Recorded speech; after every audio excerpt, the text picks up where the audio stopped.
Boys in the back. Boys. What is good? We are back with another episode of The Boys in the Back. This time, August 14th, just 2 days away from UFC 319 going down in Chicago. I am 1/3 of The Boys in the Back. Connor Burks, join alongside me, as always, Mr. New York Rick, the man, the myth, the Chicago-loving legend. We got the flag in the desk. I got my Devin Hester jersey on. We are ready. We are primed. We are ready to go for UFC 319 this weekend. Frankie, how you feeling, man? I'm doing great. Thank you for asking. Man, I have to say, we were having a little back and forth before the show started. You're like, is this good for your mic pack? I was like, yeah, it's perfect. I could barely hear you. I had to crank it up. I was wrong. Is it better now? Oh, it's perfect. I love to hear it. Yeah, I hear you. I hear you crystal clear coming through. Yes, UFC 319 this weekend. This is the one for you. This 319 is fantastic. It's a really good card.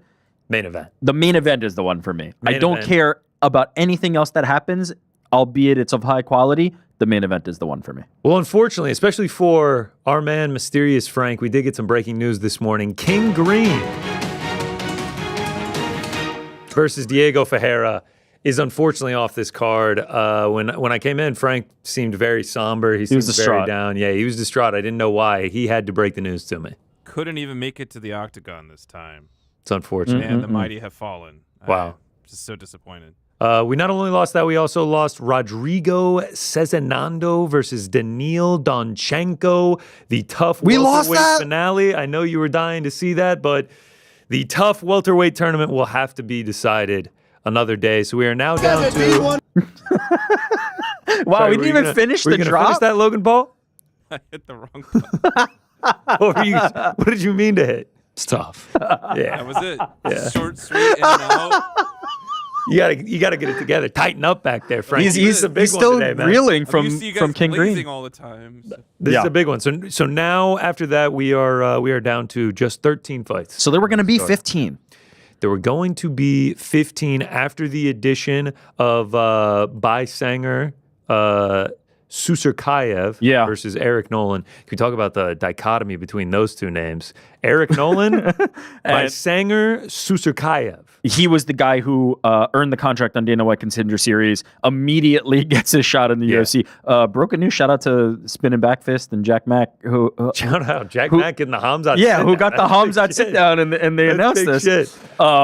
But that's a pretty incredible story, and one that I think kind of parallels Khamzat's own story of fighting so quickly after debuting in the UFC. So we'll get into that one. We'll get into that one. 15 fights is a lot. I can't say I'm mad about it kind of dropping down to 13, if I'm honest. And to be just completely transparent with the audience here, I didn't know the guys in the tough finale. No. I was going to meet them Never on Saturday night. Yeah, same. I was looking forward to that, but I think a lot of people were, and that's 13 kind fights of is cool. The idea of what tough is at this point is like, you don't see these guys till the finale because nobody watches the show anymore. And then you get like somebody like a Myron Santos who's like, okay, like this guy's actually like good. I like him. And you kind of develop the relationship from there. But yeah, don't feel like many people had that one as like, this is the one I need to see. And then it unfortunately dropped off. King Green is a hit though, because that was going to be a decent fight. Diego Ferreira, that could have been exciting. Yeah. Could have definitely gotten a finish out of that one. We lost those two, but for now, yeah. Knock on wood. If you're driving in your car, Jesus. if you're in your I can't believe apartment, you're however even you're gonna say watching, this. knock on wood, because Oh my the God. current moment we still have the main event. Dricus du Plessis taking on Khamzat Chimaev. Your most anticipated fight of the year has been since December when we did the look ahead show to 2025, and I have to agree with you at this point. Let me just run it down, please. Let me just set the table. I'd love to. Dricus du Plessis representing South Africa, DDP, as they call him, 11-fight win streak. 9-0 in the UFC, 3 title fight wins over Sean Strickland twice, Israel Adesanya, Robert Whittaker, Derek Brunson, Darren Till, Brad Tavares, KSW champ, EFC champ, 25 fights, 22 wins, and 22 of those fights did not go the distance. Khamzat Chimaev, 14-0, 12 wins by finish. None of those finishes came later than 6 minutes and 15 seconds into the fight. Four UFC fights where his opponent landed 0 significant strikes. Yep. One where they landed one singular strike, and then one where they landed 2. That was the Robert Whittaker fight. Complete dominance when he gets these finishes. Wins over Robert Whittaker, like I just mentioned, Kamaru Usman, Gilbert Burns, Kevin Holland. And both of these dudes are at the peak of their powers. Yep. Like how you could possibly not be excited for this fight. You're just not a fight fan. No, this is a fight fan's fight. And with all due respect, as you said, like at the end of the year and into the year ahead, I picked this over the likes of John Jones versus Tom Aspinall, Kayla versus Amanda, any of the other kind of like tasty, appetizing, Zhang versus Valentina, any of the tasty, appetizing type fights that we might have gotten. Because to me, I think this is the best combination of highest skill level in their primes with everything to gain and everything to lose, because I think the stakes are very high for this one, right? Whoever wins this fight, I think is going to be entering a superstar territory that is kind of rarefied air and along the lines of some of the bigger stars that we have in the sport today and ever. And a loss could be kind of difficult to bounce back from because it would probably seem like the other person is going to be reigning for a longer time. So much on the line. UFC Championship gold on the line. Khamzat's first crack at UFC gold on the line. In addition to what I think is a very, very high skill level fight, in addition to the fact that it's in Chicago and that crowd has been dying for a UFC event and is going to the roof is going to absolutely come off when these guys are in the cage. It all sets up for a perfect night. That's the sleeper part of all of this is happening in Chicago. And since I joined this program back in 2021, I have lost count. Dozens, if not hundreds of times, people have asked when Chicago is getting a UFC event again. Yes. Not only are they getting an event, they're getting a pay-per-view, and they're getting one of the best main events of the year, if not the best main event of the year. I think this crowd is going to be turned up to 11, especially when this main event is about to start, which is only going to help the fight that much more. And then in addition to that, everything you just said is 100% true, but also it's really just about the fight itself, because between these two, there hasn't really been that much animosity. Like, there's been like a couple jokes on Twitter about like Khamzat's going to get sick or like he's making dumb faces, but no like real animosity like you see between Khamzat and Paulo or like DDP and Izzy and DDP and Strickland and things like that. I mean, we saw them linking up earlier. There's one angle of it. There was the video of it where people were like, "Oh my God, Khamzat is 10 feet tall," but like they're linking up, they're shaking hands, like they're being very cordial with each other. They're being nice about it. Yeah, like it's just like, "What's up, man?" It's gonna be for a good the record though. Khamzat is an extremely large gentleman. Oh yeah. Just this angle makes it look even more startling. This angle makes it look like he's 6'7" and DDP is 6 foot flat. Like it is crazy. But yes, to your point, they've been very respectful, very cordial, and I think it speaks to what we've seen from both of them is that I think they know that they're in for a fight. I would say more so DDP, right? DDP is somebody who's been pretty transparent about expecting Khamzat Chimaev to be one of the toughest tests of his career, saying that he's not all hype, saying that he expects the best version of Khamzat and he's just going to prove he's better. Khamzat's been a little bit more like thinking about, like, it's a foregone conclusion for him. Now, granted, it has been a foregone conclusion for him in all of his career. Like, he kind of just beats everybody. But I think they respect each other, and I think they know what's ahead. And I think the time for, like, the Twitter jokes and stuff is probably over. The one thing I'll say is they haven't had an extended period of time together, and this press conference that's coming up is probably going to be the first opportunity for them to really, like, talk some shit. And if Dricus lays into Khamzat, let's see what the reaction is. But you've nailed it perfectly. Like, it's been pretty cordial, pretty respectful. Let's just fight. I am very interested to see what happens at the press conference tonight, because in DDP's like contendership and title era, he has been like kind of ferocious on the mic. He shined in the press conference. He goes pointed, man. Like obviously bringing Israel out of Sonny to tears, bringing Sean Strickland to tears. Like that's kind of been the meme of like he gets under these people's skin. I'm going to predict that he does not bring Khamzat to tears. I know for a fact he will not bring Khamzat to tears, but like Khamzat has had like a very rough past, and there's things that he could say that could definitely get under Khamzat's skin. And Khamzat, he can be an emotional dude when it comes to the fighting. Like he gets into it. So I'm curious to see what happens. But so far it's been pretty playful. Like it's been pretty lighthearted. Like we saw Khamzat with DC out there. Like the DC always loves meeting up with these guys. The wrestlers, Just like DC.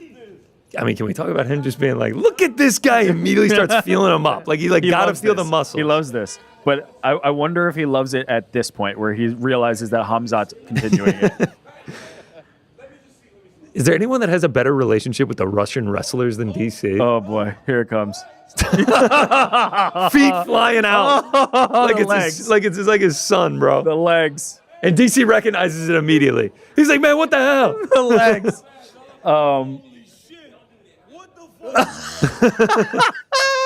DC with the what the fuck is that? Yeah, I mean, I love when DC does the like playful wrestling thing with people. Khamzat obviously is one that might be able to take it a little bit further than most. DC took it personally, repping the tough shirt, shout out. Says, after the way Khamzat lifted me, I figured I needed to lift more. Yeah, so he got in the hotel gym, bro. He was ready to go. Hamzat actually went on his podcast and he was asked about him picking him up, and like they had a nice playful moment. Take a look. That was the first time in Fight Island. You kind of picked me up a little bit, but like a little bit off the ground. Then the second time, we were wrestling again in Abu Dhabi, and you picked me up a little higher. It never felt disrespectful until today. You can't pick me up and spin me around. I'm a grown man, Khamzat. I'm showing you love, bro. But you pick me, I'm not a child. Yeah. My legs spin. It looks cute, brother. Hey, with the big shirt. Why you do? Bro, Why you what is do? that, bro? Incredible stuff. So good. DC as this like uncle figure who just gets to like kind of like cut loose and joke with people is a perfect role for him. Like I think it comes from a deep place of respect as well. 100%. He's playful, but they also respect him. Double champ, amazing wrestling acumen. No, you can't get away with that type of shit if you're not DC. Exactly. Another funny moment from this, Khamzat was asked about his looks by DC. Color Well, look at me, but look at me. Look at my face, look at your face. This, beautiful, black skin, caramel. Your skin, Chechnyan. Not beautiful like mine. That needs to be beautiful. What you need to be? World champion? Girls like terrorists. You're so crazy. You can't say that. Listen to DC. Okay. bro. Wheezing. I know you are. What I love about that is DC being like beautiful black skin, you're ugly, and then Khamzat says something funny back. He's like, you can't say that. It's like, He's just like, you probably could "You're have said crazy." the first part anyway. You're so crazy. It's amazing. It's really made for some good content. And I also love Khamzat on the back end. It's just like, I'm just kidding. And it's like, I actually don't think he is kidding. I don't think he's kidding about that. There is an element of that with Khamzat where it's like you don't know how much is fact or reality because of how mysterious he's kind of been about his life. One last clip I had to play out of like not talking about the fight, just kind of like the lightheartedness surrounding this, the memes. DDP did an interview about how he's going to beat Khamzat. Yeah. Dricus, be honest with me. How do you beat Khamzat Chimaev? Man, I've got plot armor. You've got plot armor? Bro, how do you prepare for me? I don't even know what I'm going to do. You don't know what you're going to do in the octagon. It could be DDP by accident, DDP by falling piano. Maybe I draw a hole in the middle of the octagon, he falls through it. A hole in the middle. Absolutely. Maybe I blow up my thumb, hit him with it. I can win by a car crash. I'll make a large hammer. That will be there. That would be in the corner. Another DDP might just come into the octagon. Yeah, that could happen. Everybody says on paper, Khamzat beats me. How do I know? I can't even read. You can't read. Nah. But at the end of the day, my friend, it's DDP by whatever word.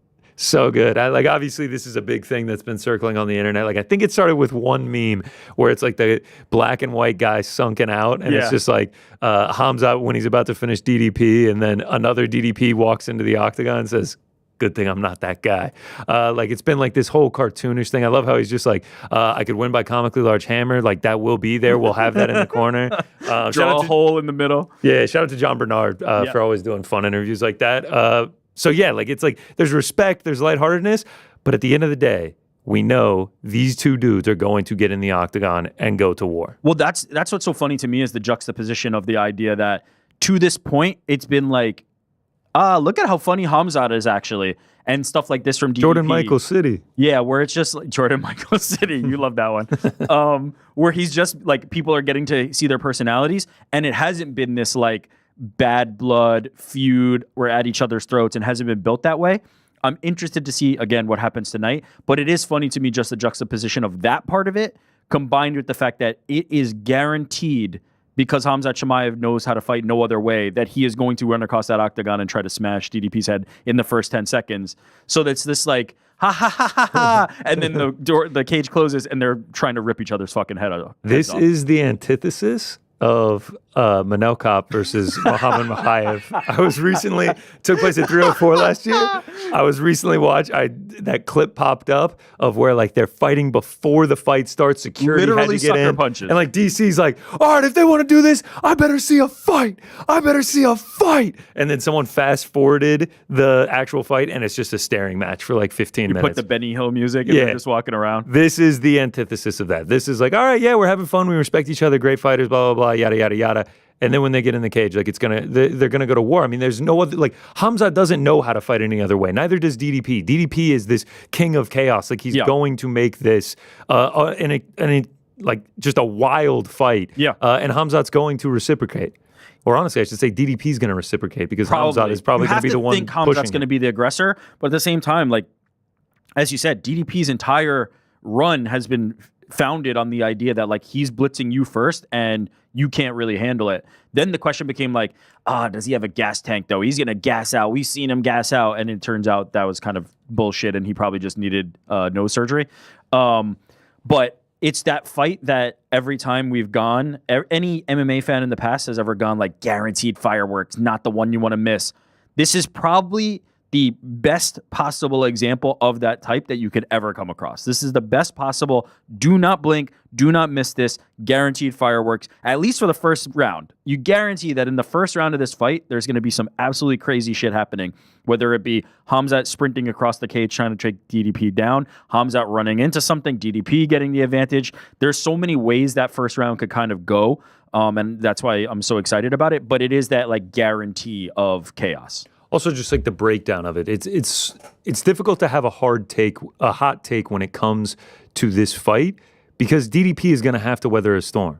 If you go and watch any of Khamzat's fights, it's pedal to the metal from the second the horn sounds. Yep.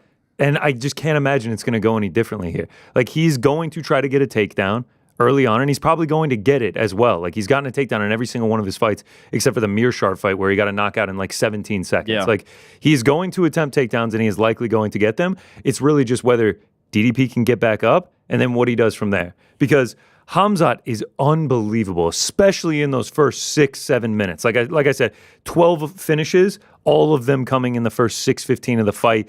Dominant performances where no one's landing any strikes. But when he does get extended, like the Gilbert Burns fight, like the Kamaru Usman fight, the fights become very close. They become very intriguing. And I think that's what's going to happen here if it gets extended again. And that's not to say that Khamzat can't win by decision. He won both those fights, Burns and Usman. He wins those fights, He could win by decision, but that's where it's going to start getting very interesting of like, oh, wow, DDP weathered it. Now what's going to happen, especially with Khamzat having to go to the championship rounds if it goes that long? The way you've laid it out is perfect because to me the question of this fight is if DDP is able to survive that first burst from Khamzat. That's question number one, right? Because we all know that that's what Khamzat's going to do.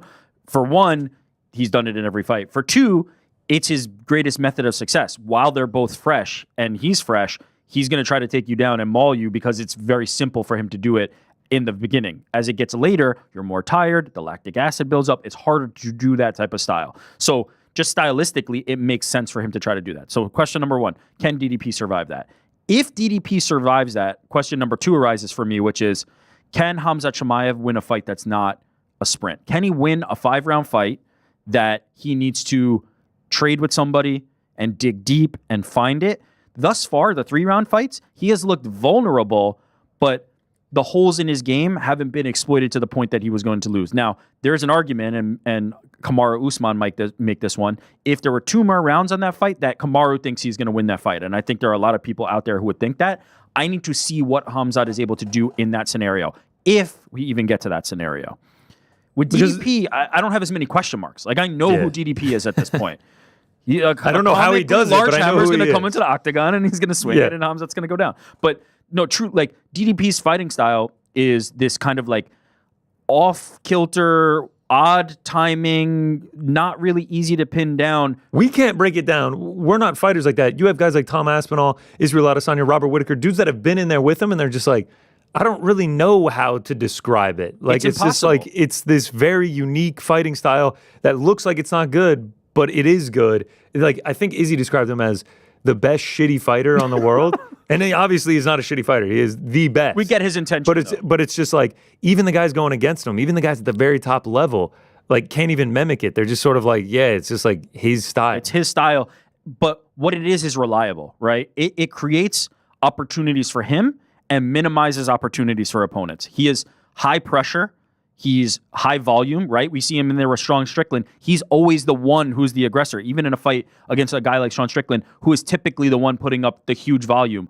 or an Israel Adesanya, right? Who's typically the guy who they call like a quote unquote point fighter, who's trying to do this like high volume, efficient type fighting style. DDP is very reliable and successful in terms of that being in your face, pressing on the gas, looking for opportunities, whether it be on with the striking or even the grappling game. And once he finds those opportunities, it tends to have worn on you so much that he's able to find those openings and get the job done. He's an incredible, difficult puzzle to solve. His style is one that is very hard to thwart. And so if you have to imagine if Khamzat is not successful, the tide will start to just like turn and reverse this way, that the odds of DDP winning just increase as the fight goes on. But that early storm has proven very, very difficult to survive for most people. I know, because we mentioned Gilbert Burns and Kamaru Usman both going the distance with Khamzat. Oh, they were in hell. Those are the two. In the first round, dude, Gilbert Burns gets dropped. He's this close to getting finished in that one. And then Kamaru Usman, Khamzat Chimaev fully had his back and like looked like he was going to sub him on several times in that first round. Now imagine he finishes those in the first round too. And it's just like 14-0, 14 finishes. He'd be like a minus 400 in this fight. It would be like we've never seen anyone even come close to being competitive with this dude. But because we've seen that, we know that he seems unbeatable, but he is not. DDP could obviously win this fight. But also on the flip side of that, if it does get extended, like I was saying earlier, like Khamzat Chimaev is not out of the fight either. I'm very curious if this, can you imagine if this thing starts round 4? Yeah, it's going to be, well, the live betting odds are going to get hammered. That's for sure, right? Because all of a sudden those bets on DDP are going to start coming in. To me, the question is, God, it's going to be crazy. We know that as the fight goes on, especially toward round 3 and 4, Khamzat Chimaev is vulnerable. He is more vulnerable. That's just a fact, right? He has not looked as good later in the fight as he looked in the beginning. That's okay, because in the beginning of the fight, he looks absolutely unstoppable. That's a drastic drop-off, but that beginning of the fight is as good as anybody's beginning of a fight. The question is, does vulnerability mean that he's not able to win? He has won this far. As you said, the fight against Gilbert Burns, the fight against Kamaru Usman, he won those fights. It's not like he lost. And I took some more positives than negatives away from that, because if he was this guy who was only finishing first rounds of fights, what would happen inevitably is what happened to Dricus, where it's like, nah, he sucks. He can't do anything after the first round. It turns out that was complete bullshit, and Dricus is actually really good and has lots to offer beyond the first round. If it was that, then a lot of people would be feeling about that. I learned something more about Khamzat, which is he can find a way to win a fight. That's okay to learn, and it's okay for you to go to a decision.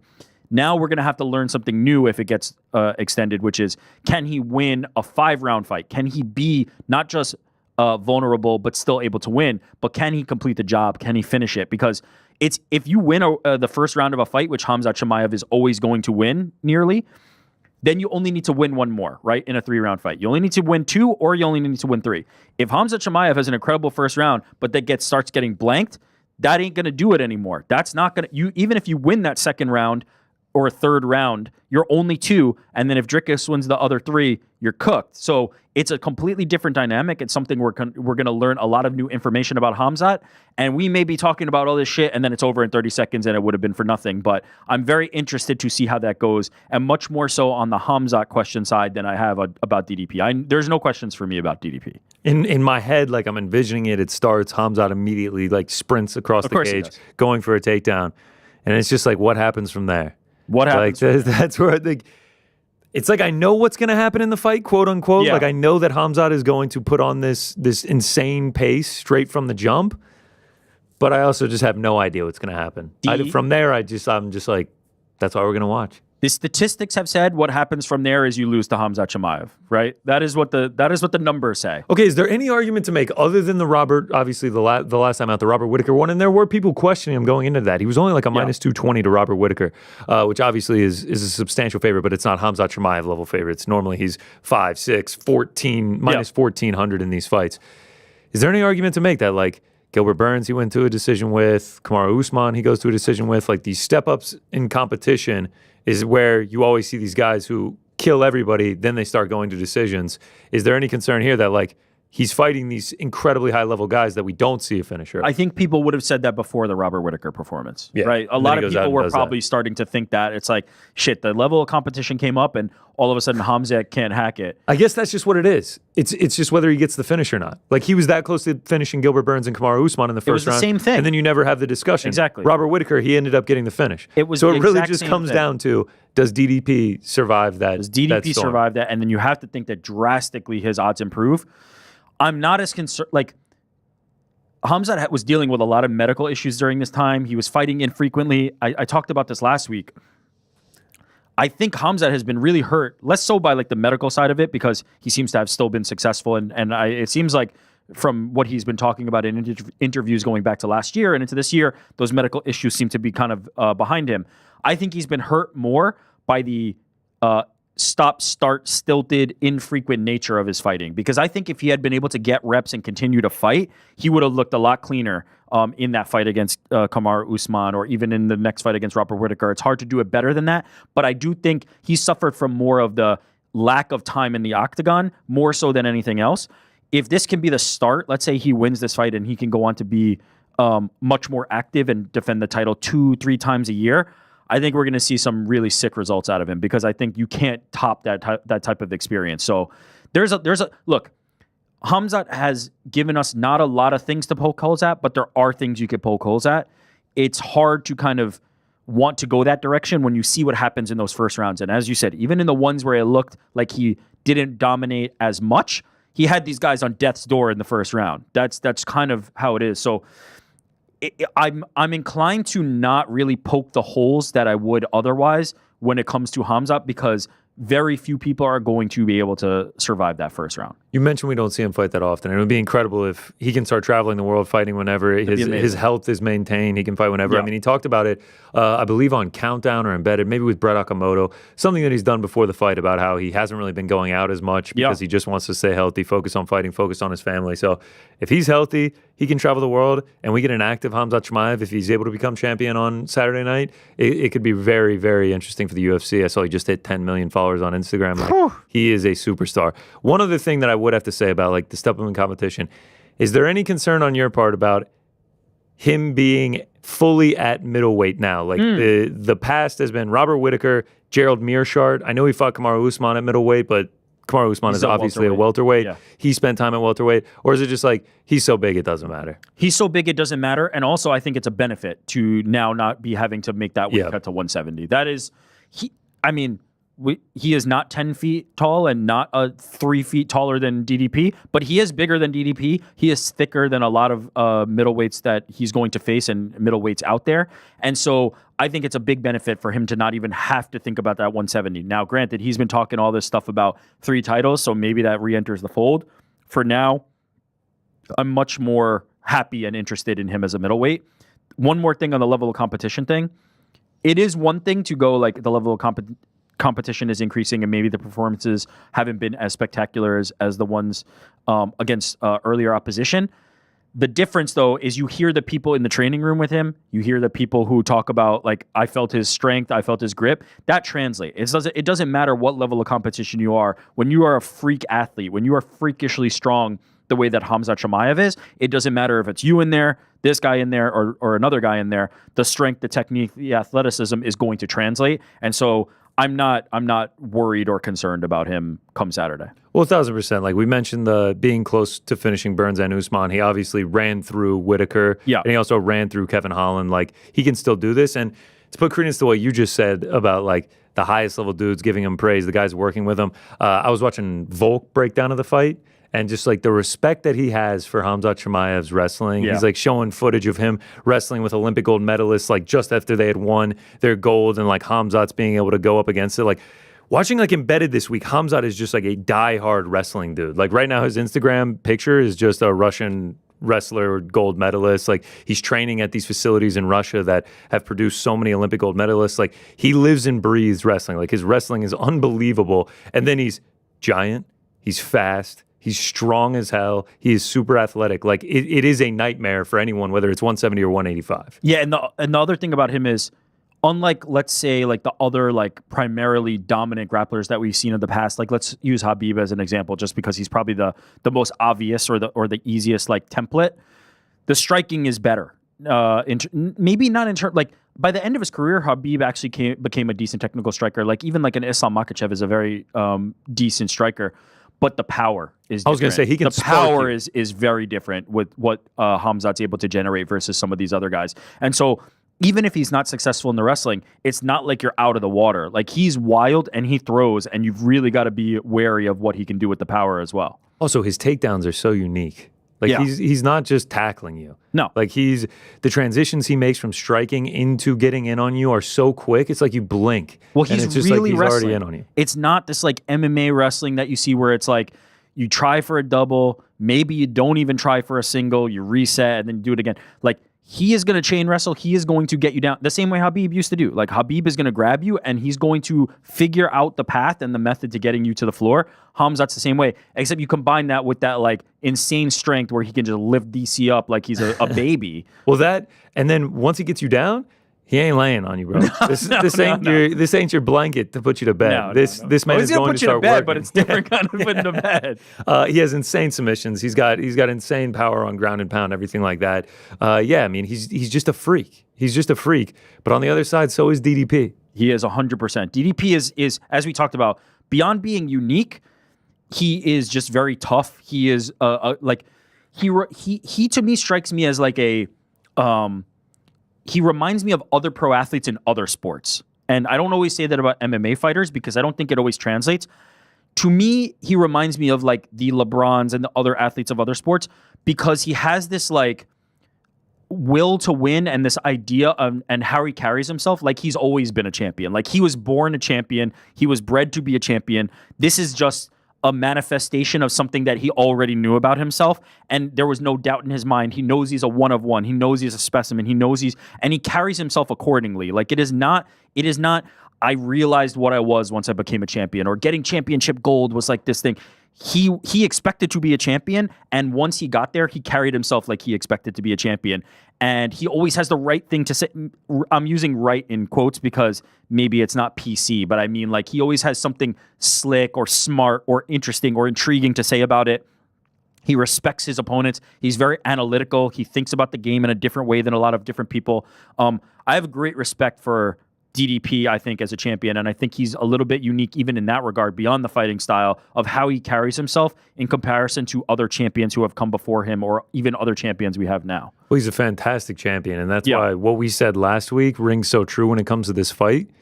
If you're a mixed martial arts fan, it really doesn't matter who wins. No. Like, Khamzat wins, you have this new star, where it's just like, all right, the Chimaev era begins. How long can he go? How big of a star can he become? If DDP wins, it's just like, this guy is really the dude. Like, he's just beating everyone that you put in front of him. He's truly knocking on the door of best middleweight of all time, resume-wise, right? Like, certainly, it's always going to be a tough conversation, and we get into this when we talk about, like, Volk, Aldo, and that division, and even, like, bantamweight with Dominic Cruz.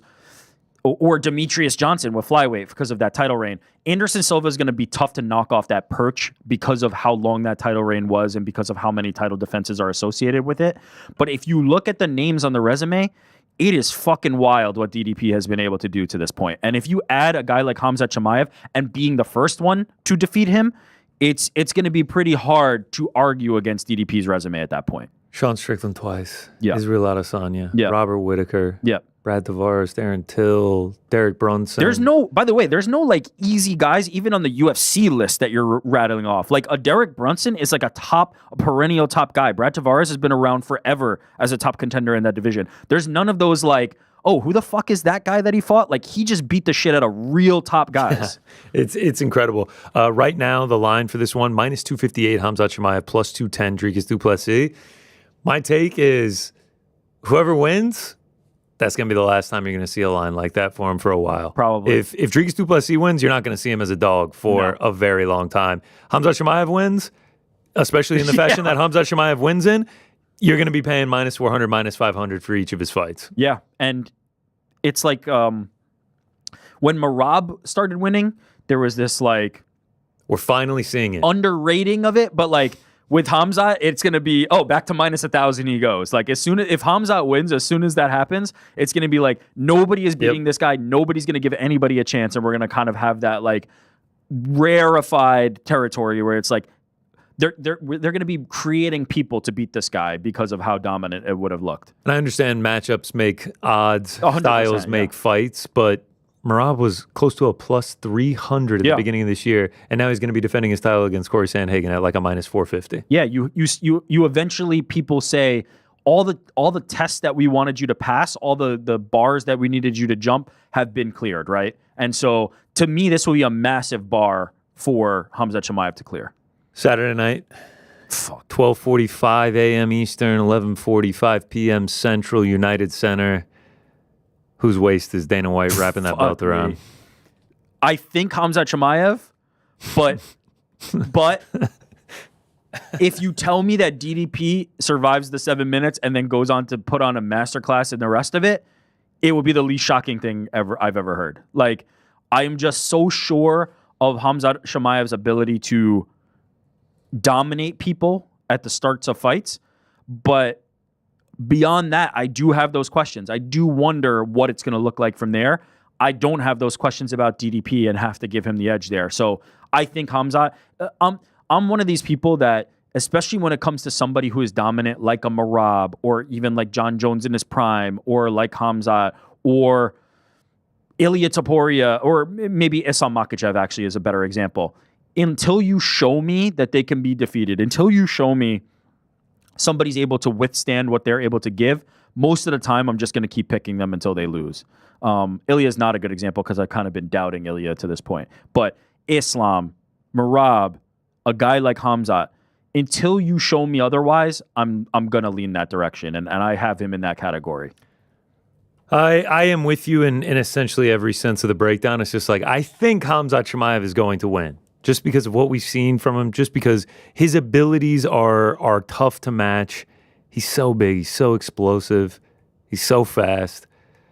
The finishing capabilities. But then, like you said, like I wouldn't be surprised if like I have been guilty of doubting DDP, of being like, watch his fights, man. There's no way he's gonna be like a Robert Whittaker. Yeah. I was like, I backed DDP in all of his fights until we got to the Robert Whittaker one, and then I was like, all right, this is it. This is where the train finally stops. Well, the whole conversation, I was so wrong. The whole conversation around that was, don't fight Robert Whittaker because the Israel Adesanya fight is there. That was the entire conversation at the time. It was like, oh, fuck, we have this Israel Adesanya rivalry. Don't blow it by going to fight Robert Whittaker. And I felt that way too. And then he just goes in there and blows the doors off Robert Whittaker. Doors off of him. Like made it like borderline uncompetitive. Yeah. It was truly an incredible performance. I am sitting on a Khamzat Chimaev to be holding the belt at the end of 2025 plus 200 tickets. So, it's a good one. Yeah, I'm been back in Khamzat his entire UFC career. It's not some hot take. I'm not some like scout that was like, oh yeah. So didn't you have a guy that like ages before he made it into the UFC? He was like, there's a dude out in Sweden. I'm unfortunately, and please forgive me, I'm forgetting the gentleman's name, but it was from a Swedish outlet named MMA Nytt. And we were in Vegas. We were at a bar. It was Oscar Willis's birthday. Shout out Oscar Willis of the Mac Life. And he came up to me and we were talking, and he said to me, there's a guy training in Sweden who is a combination of Khabib and Conor McGregor. He can wrestle like Khabib, and he can knock people out like Conor McGregor. And I was just sitting there like, okay, man. Yeah, for sure he is. Yeah. He's a combination of Conor McGregor and Khabib. Of course, like who isn't a combination of Conor McGregor and Khabib? He can knock everybody out and just wrestle fuck them too? Great. And I was just like nodding along, like, okay, I'll never think about this again. And then he tells me his name's Khamzat Chimaev. I never think about it again. I forget about it. Then all of a sudden Fight Island comes. Khamzat debuts. He gets that win. And I'm like, oh, wow, that's that guy he was talking about. That's pretty cool. Then he starts racking up another win. Then he starts really like mauling people. And I'm like, holy shit. He kind of told me that this guy was coming, and he was exactly right. Like, he's just this dynamo on the feet and on the ground. So shout out to him. I'm forgetting his name, but maybe Oscar can remind me. But yes, this guy has been like the worst kept secret for forever. Well, it's like the Brian Stan moment when he's up there and someone asks him like, "There's a guy." Yeah, there's a dude out in Sweden. I can't remember his name right now. He trains with Gustafsson and Jack Hermanson. He's a freak. He'll be here soon. Like you guys will see. Worst kept secret. Yeah, I had a dude hit me up on IG in like 2021. And he was like, man, there's a guy out of South Africa. He's from South Africa. Get the fuck out of here. Yeah. He had already debuted in the UFC, but he's like, oh, he's fighting this weekend. Like, he's on the prelims, but like, he's going to be champ one day. And I was just like, oh, I'll tune in. Yeah. Fucking hell. He was champ one day. He was champ one day. I called it. Shout out. It is kind of crazy how you like the local scenes know about these guys, right? Like you the local scenes have not seen anything like these people probably before and are like so excited for them to go. Like, I'm sure the Cameroonian contingent around Francis Ngannou is like this guy's going to be the next guy. Or in Paris, right? Yeah. And I'm sure the Spanish contingent for Ilia Topuria has been talking about like this guy sleeps everybody in the gym and you just need to see it. But I say all that to say there's 1,000, there's 10,000, there's 100,000 of those stories that probably happened where the guy didn't do it, where the guy did not come out and did not become the thing that everybody said they were going to become. They maybe have been a good fighter. They maybe were somebody who was kind of like successful, but it's very rare to be like the level of a DDP or a Khamzat, have been born, bred, and no, like everybody around you knew that you were going to become this, and then they ultimately achieved that dream. And now one of them is going to be UFC champion and one of them is going to have a loss to the other.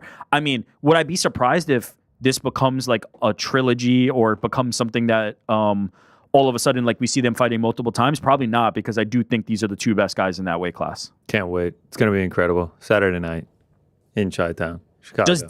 Where does DDP go pound for pound if he wins this fight? For me, he's got to be fucking up there at this point. Top 5?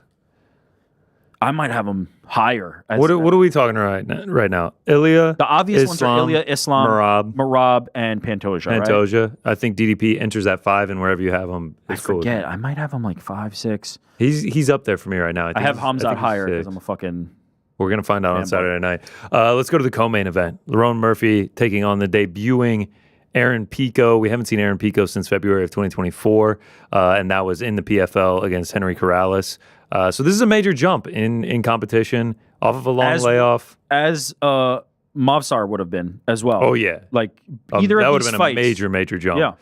Yeah. When it comes down to like the fight itself, like Pico is a world-class wrestler. Mm-hmm. That is his strength.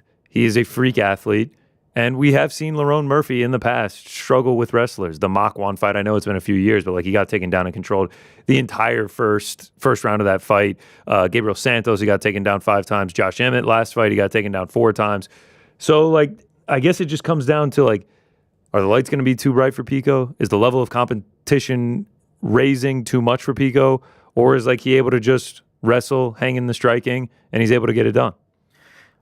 I have concerns about Lerone on the feet, if I'm being honest, because I think the power that Pico carries is going to be a problem. Like, I don't think he necessarily needs to be utilizing his wrestling. Now, would it be a smarter game plan? Would he be able to like probably have more success there? Certainly. But I have concerns because we have seen Lerone clip before, and I think Pico carries some of that like real power that can hurt people in devastating fashion. It just feels like a bad matchup, if I'm being honest. Like, I'm a little bit surprised that the line is what it is because Pico being minus 135 after the lack of success we've seen from some of the Bellator people coming over. But when I do think about this fight stylistically, I think it poses a lot of problems for Lerone Murphy. All credit to him because he's an absolute gamer, and it feels like he's one of those guys who's going to have to take the hard way to a title shot. Like, there is really no shortcut for him. Stylistically, I really don't like this fight for Murphy. I think the younger, hungrier, better athlete is Aaron Pico, and he's going to find success. So I'm concerned both on the feet and in the grappling for him. I think no matter what, it's going to be a fight that births something great. Like Lerone Murphy, undefeated, will just continue to rise the ranks of featherweight, and it's just like, yeah, I'm game. Took out your potential superstar in Aaron Pico. Aaron Pico wins, though. It's just like top 10. Yeah. Now we're asking for huge fights in the UFC. I guess the path to victory for Lerone Murphy, and you tell me if I'm accurate or you disagree, I guess it would just be staying long and staying on the outside, right? You have to kind of just like be in and out and not let Pico sit down on anything and definitely not let him get in on your legs. But I just wonder, like, He's kind of just going to have to like point fight style on him. But we've seen Murphy hit in those fights. Like we've seen Murphy taking shots when trying to implement that style. He's much better when he's inside the pocket or aggressive or landing stuff in close and actually like hurting people as opposed to just kind of like hitting them with those strikes.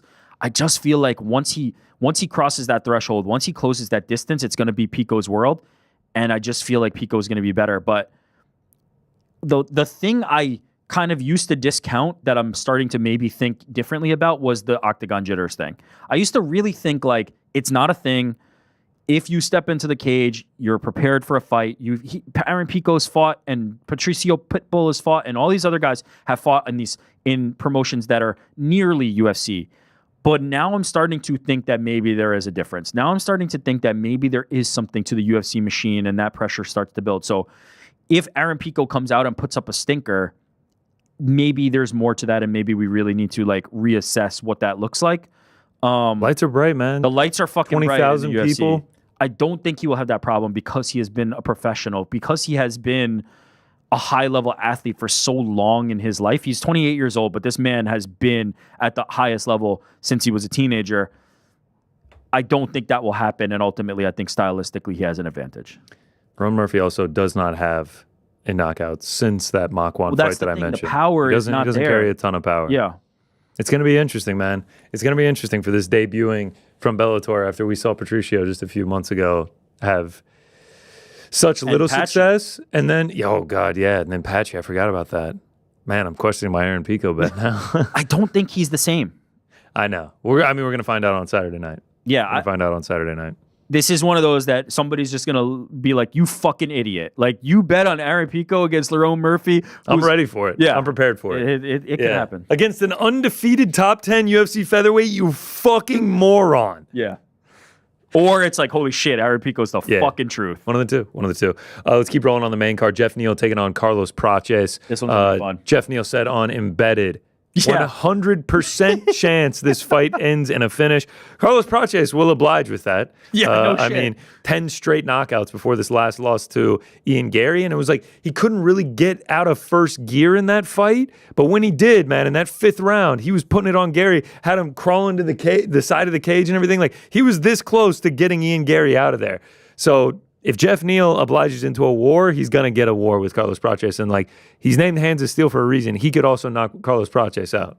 Yeah, I think he's going to be live against Praches. We've seen Neal in, like, knockdown, drag out, dog fights. Obviously the Shavkat is, like, one of the more memorable ones. Because the Luque one, he was fucking piecing him up. The toughness and the ability to hang into a fight by Jeff Neal is unquestionable. So I think he's going to be there with Praches.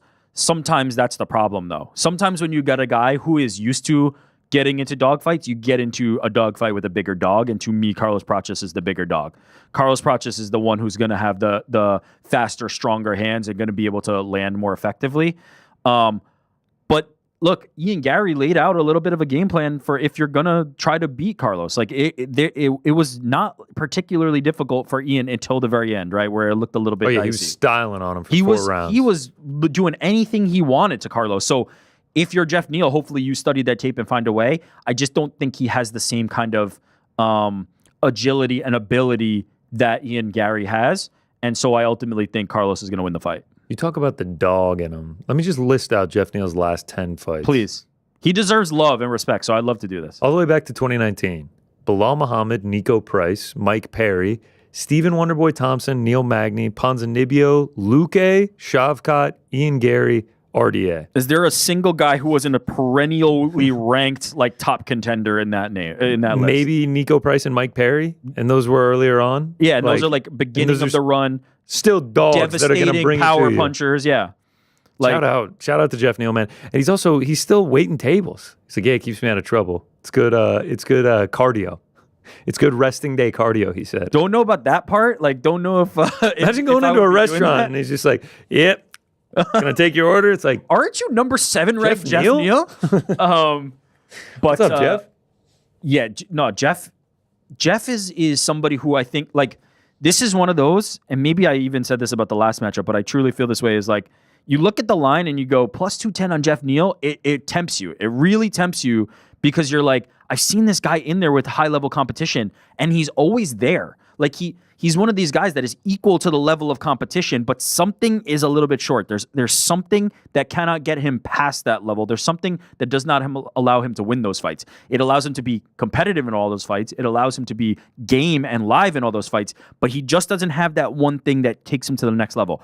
I think Carlos Prates might have that, but the last performance against Ian Gary made me go, I'm not sure he has that. He might not have that. I need to see if he has that. This is attempt number 2. This is like, if you win this one, we can reset. We can go, okay, the Ian Gary, bad style matchup. He exploited something. Maybe if you run that back, that goes a little bit differently. If he loses here, it could be pretty bad for Carlos Prates long-term as a top contender. I want to see him come out of the gates. Yeah. Like, let's get going out He looked there. frozen against Ian Gary. I'm not sure what that was. Maybe there was something in the training that he saw that he thought if he went too aggressive, Ian's going to do something that he wasn't ready for. But he did not look like he was prepared for that moment. He looks prepared this week. Can we can we show the picture? I mean, it's hard to not look cool when you're smoking a cigarette. It's damn near impossible to look this cool Holy while you're fuck. smoking a cigarette with the jacket on the river, smoke coming out. The stash is 10 out of 10. I'm glad that Carlos Prates took my advice and is keeping the stash. No, the stash. I think he was really on the fence, and then when I was like, keep the stash, bro, I think that really pushed him to when one I side. saw him pop up on the Zoom when we were going to have him on, I was like, oh shit, the stash is looking sick. The stash combo is elite. Do you think the Surgeon General is going to come after Carlos Prates for making smoking cool again? Like, this man has single-handedly Looks fucking reinvigorated cool, the tobacco industry. He looks pretty fucking cool. I can't Looks lie, fucking man. cool. Makes you want to light up a heater. This is not good for the health of America. I mean, especially if you're knocking dudes out. It's Ripping a hard the cigs argument right after? It's a hard argument for some haters, man. I cannot lie. Bark a What's couple your dogs. final prediction here? I'm gonna say that Jeff Neal gets into a scrap with him and Carlos Prates catches him. I think so too. I mean, the power is just devastating. It's for the him. most obvious path to victory, right? Yeah. Neal's there, he's trading, he's doing well, but then Prates is a little stronger, a little faster. If you haven't, go back and watch Prates' interview with Ariel earlier this week. It's fantastic. Such a likable dude. Also, if you have not, I think it's episode 1 of Embedded. They go to Brazil, his hometown, and like he's chilling with his mom, and his mom's like, "Oh yeah, we're both stupid people. We like fighting, we like arguing, and like over the dumbest things, but we still love each other at the end of the day." And like he's like doing laundry or whatever, and she like puts a cap in, and he's like, "Nah, mom, what are you doing?" Like, and he just like dumps all this laundry detergent, and he's like, "It's so sweaty, we got to get it clean." And she's like, "No, you're using too much of my laundry detergent." Like, it's This so is good. Embedded. Yeah, it's so good. It's so good. It was either Embedded or Countdown. I think it was Embedded because I Do don't we think it need was a on Countdown. Prates and his mom like sitcom? Like what? I don't know, man. He's just such a likable dude. And like when Ariel asked him about like his time at International Fight Week and like all these people asking for pictures, and he's like, "Yeah, I'm down to take a picture, but like I'd rather fucking sit and have a beer." Like he's like, "Oh yeah, like there were some friends at the bar." So I was like, "You want to have a beer?" And it's like, "Sure, Carlos Prates, I'll get a beer with you." He just seems like such a likable, like easygoing dude. Yeah, he's very easy to root for, is Carlos Prates. Will be a very exciting fight on Saturday night. I can't wait for that one. Let's keep rolling on the main card. Jared Cannonier taking on Michael Venom Page. MVP staying up at middleweight after fighting Shara Bullet, handing him his first loss in his last fight. I mean, if he can get it done here, like, are we talking about MVP top 10 middleweight, top 15 welterweight, just kind of bounces around between the two weight classes? Yeah, I mean, MVP joined Ariel 2 weeks ago or 3 weeks ago. I think it was last week. Was it last week? Yeah. Okay, so last week, wow, my sense of time is completely fucked. We've been moving lately, man. Joined him last week, and he talked about that, right? Ariel asked him directly, like, I thought you were going to make a welterweight run after this. I thought that was kind of a one-off. And he basically said the fighters that he needs to be able to fight at welterweight are not taking the fight. Like, he needs to be able to climb there. I wouldn't be surprised. This fight is going to crack you into that top ranking at middleweight. This is where you probably stay at this point if you're MVP. For one, like, I don't necessarily feel like you have a huge size advantage at welterweight that you might have had in the past. Like, MVP's always been a bigger, longer welterweight. The guys are kind of that size now, so you might as well have that speed and agility advantage that you have at middleweight because of how fast and quick MVP is on the draw. And so, you probably stick around to middleweight and you probably do make a run if you're able to get it done here. I wouldn't be surprised if maybe one of those welterweights does like sign up for a fight and then he bounces around. But I think you probably stick at middleweight unless you get a huge opportunity at welterweight. Yeah, right now he's the number 15th ranked welterweight in the world. Jared Cannonier, who'll be taking on Saturday night, is the 9th ranked middleweight. So you imagine he would just take that number if he gets the win here. Or he'd be somewhere in that range. The fight itself, this feels like striking matchup where MVP just kind of outpoints Cannonier. Like I feel like Cannonier needs to make this dirty to get the dub here. Use that power, rely on it, because I just don't think a point fighting striking match is going to go well for him against MVP. Cannonier has done best in fights that guys are standing with him and willing to engage in striking battles. Like Sean Strickland, Marvin Vettori. Those are like incredibly impressive performances from Jared Cannonier. I think in Marvin Vettori, he set like the middleweight record for significant strikes. Maybe 241. Yeah. Those are the style of guys that he looks the best against. A guy like Caio, who was in and out on him, right, and not really giving him a lot of opportunities. It was a lot more peekaboo. It was a lot more I'm here and then I'm not here. That's MVP's entire style, man. Like this is exactly what MVP does to everybody. Is like he hits and he's not hit. That is the foundational building block of MVP style. That to me feels like the game plan that he is going to execute, and the game plan that was successful for Caio and others against Jared Cannonier. Israel Adesanya, right? Hit, not be hit. To me, MVP is of that exact mold. So I don't see how Nasruddin Imavov as well. Like These this dudes is that are the going to be style. bouncy, striking styles, in and out, like you just said. It just feels like a matchup that's very winnable for Michael Page. 100%. Now, granted, Jared Cannonier carries a lot of power. Big dude. And he's going to be there. But if MVP can stay safe, which he's always kind of been good about throughout his career, I think he's going to be able to just execute exactly what we were talking about. And it feels like with this, at this age and now at this level of competition in the UFC, he's gone away from the... Whose age are we talking about, by the way? Oh, MVPs. I'm sorry. I believe he's 38. Like Cannonier is also 41 years old, so I wasn't sure where we were.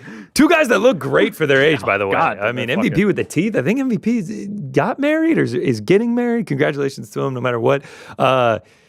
At this age and at this point of competition in his career, like he's not really trying to like do like the showboat highlight reel stuff on people. Like he will taunt and like he'll style, but like it's not like he's getting ready to pull out the Pokemon ball and like throw you into it and things like that. Which is I don't think you should be doing that against a guy like Jared Cannonier. He needs a finish for that too, though. Like that was the key. MVP back in the day when he was doing that, he was knocking guys out. It was highlight reel. We haven't seen that in a while. I was going to say, all 3 of his UFC fights have gone to a decision.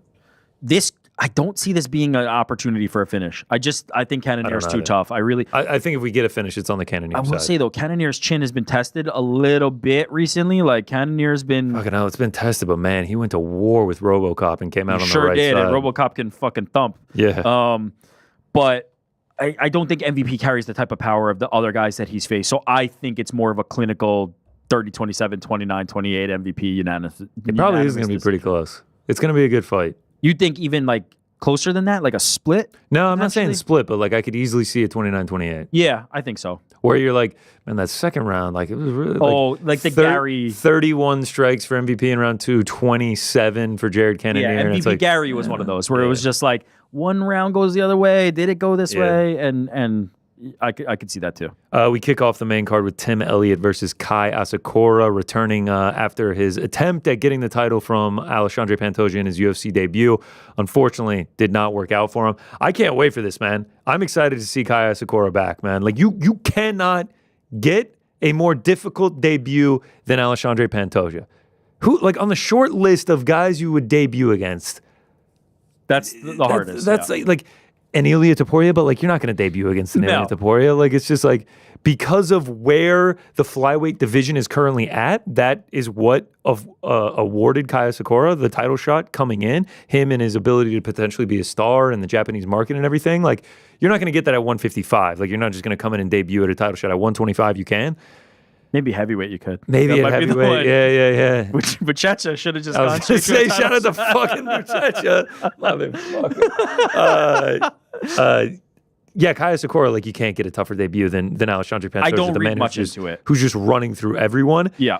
And I was watching a video blog of Kaya Sakura's, and like he was talking about how tough he took the loss. He was 10 like, million man, views, I'm sure, by the way. 'Cause Yeah. he's such a fucking Literally. massive social star. also got the look, man. He's Yeah. over in Japan, like doing like the sauna cold plunge in this wild looking building. Like he really does have that star potential. But he was talking about how like he was like, man, I had to go back to step one. I was depressed after it. Like I was very down in the dumps. Had to essentially reset my whole game plan.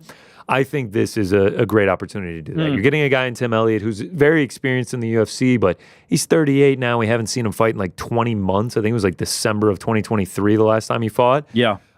And he's 38 at 125. This feels like a much more winnable fight for Kaya Sakura to get that test of like, okay, you are UFC caliber. Now let's see if you can rise back up the ranks to get another title shot. Absolutely. Tim Elliott, though, is one of those guys who kind of plays spoiler.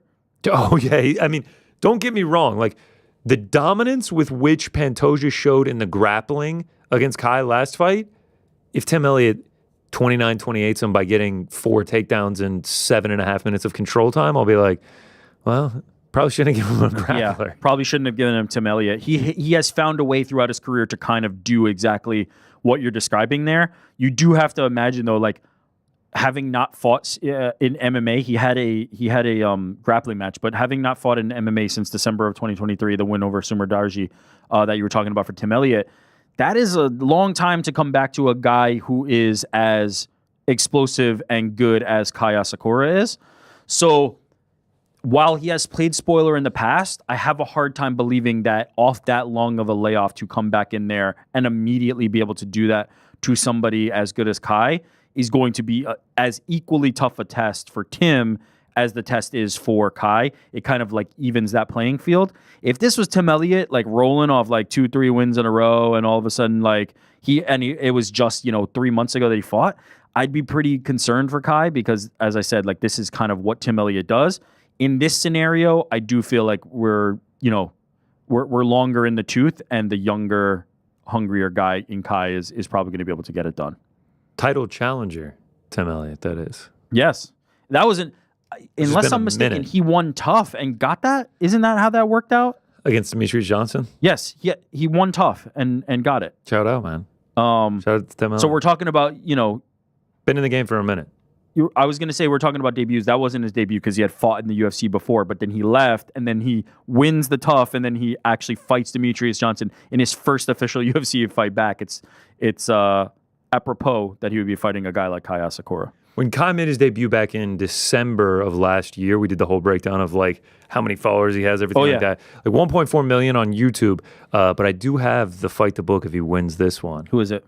Kaya Sakura fighting on this card as well. Carlos Praches.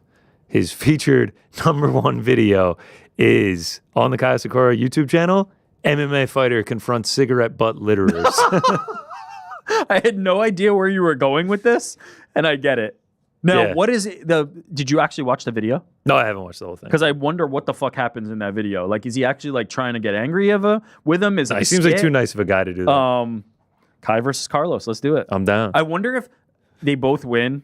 They're getting the bonus. Carlos smoking a cig, throws it out, and Kai, you just see like the eyes light up. That'd be great.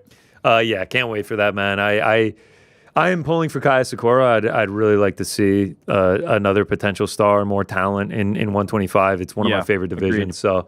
So as a guy that's only 31, Tim Elliott, been great for the division, but longer in the tooth. I think Kaya Sakura has much more potential for the future at 125. Let's go to the prelims. Featured prelim, obviously, as we mentioned at the top of the show, we lost King Green and Diego Ferreira off this card, as well as Rodrigo Cezinando and Daniil Doncheco, which is the tough welterweight final. That was going to happen earlier in the card. So did they just not do that? I wonder what happens to that tough, I would imagine they'll rebook it. Saw a report that it's going to go to Noche UFC. Yeah, I would imagine they just rebook it. So the featured prelim will now can't have a tough season without a champion. I mean, we need to have resolution of this. We will get resolution. Oh, thank God. I guarantee it. DC didn't wear that tough shirt to the gym for nothing. Featured prelim now, GM3 versus Lord Mikhail Oleksiejczuk. Love it. Love it. Sick. This is how you get people to buy a pay-per-view. Banger, 2 options here. Yeah, GM3 sub, Mikhail Oleksiejczuk, knockout. Mikhail, last 5 wins come by way of knockout. 3 of his last 4 losses by submission. GM3, KO'd 4 times in the UFC. Last 9 victories come by way of submission. Both are 2-4 in their last 6. It's just like Knockout or sub? Who if you stay standing, I'm going to guess Oleksiejczyk's probably going to get a knockout. If it goes to the ground, I'm going to guess GM3 is probably going to get the sub. Which way do you lean? What is going to happen? Mikhail. Yeah, me too. I'm going to go Mikhail. Because GM3 isn't amazing at getting takedowns. It sort of has to get there. And by get there, you mean get knocked nearly unconscious, land on his back, and then. But it could work. I mean, the Kevin Holland one, Mikhail hung on way too long. Yeah, and got his arm snapped. Yeah, that was some bad grappling from him there. I mean, as you said, the losses are by sub. He does. That is not his realm. That is not his world. And that is very much GM3's world. God. Like he is one of the best at that in terms of him, Paul Craig, and others. That's how he wins. Are the best at. Oh, you think I'm fucked, but actually, this was all a ruse so that I could sub you. Welcome to my world. Thanks for coming down with me. But I feel the same as you. I think, Mikhail, I think he's like rounding into his game a little bit. It's hard to remember this because 2-4. But he's 30 years old. Like, yeah. And training with fighting nerds now. He's now with fighting nerds. Like, you have to imagine that the game plan, the knowledge that he's been able to share with them, or for them to share with him rather, has probably better prepared him for these fights. I think he's still one of those guys that I kind of like have decent hopes and aspirations for. If he can put it all together, he needs to avoid the sub, but I think he will be able to get it done. The Polish prince, man. I mean, it's not... Soon he'll be the Brazilian prince. Yeah. It's not something you really want to see right there on the lower third if you're going against Gerald Mearshart. 6 of your last 9 losses via submission. Going against a guy who's like, well, I either subbed him or I lost. That's pretty much the GM3 way. When was his last... win by non-submission? I think it dates all the way back to rear naked choke, guillotine choke, rear naked, body kick in December of 2017. It's been a minute.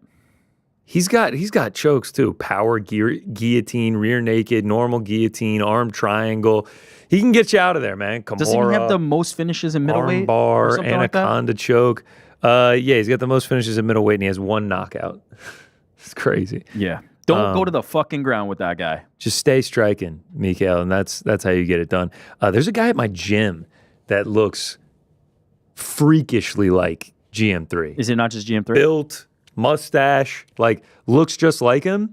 And I have a friend who is a woman that goes to the gym as well, and good-looking guy. But I was talking to her, and she's like, oh, I found my gym crush. And I was just like, oh, is it Gerald Mearshart? And she's like, what do you mean? And I pulled up a picture of Gerald Mearshart, and I was like, is it this guy? And she was just like, holy shit, that's him. Yeah.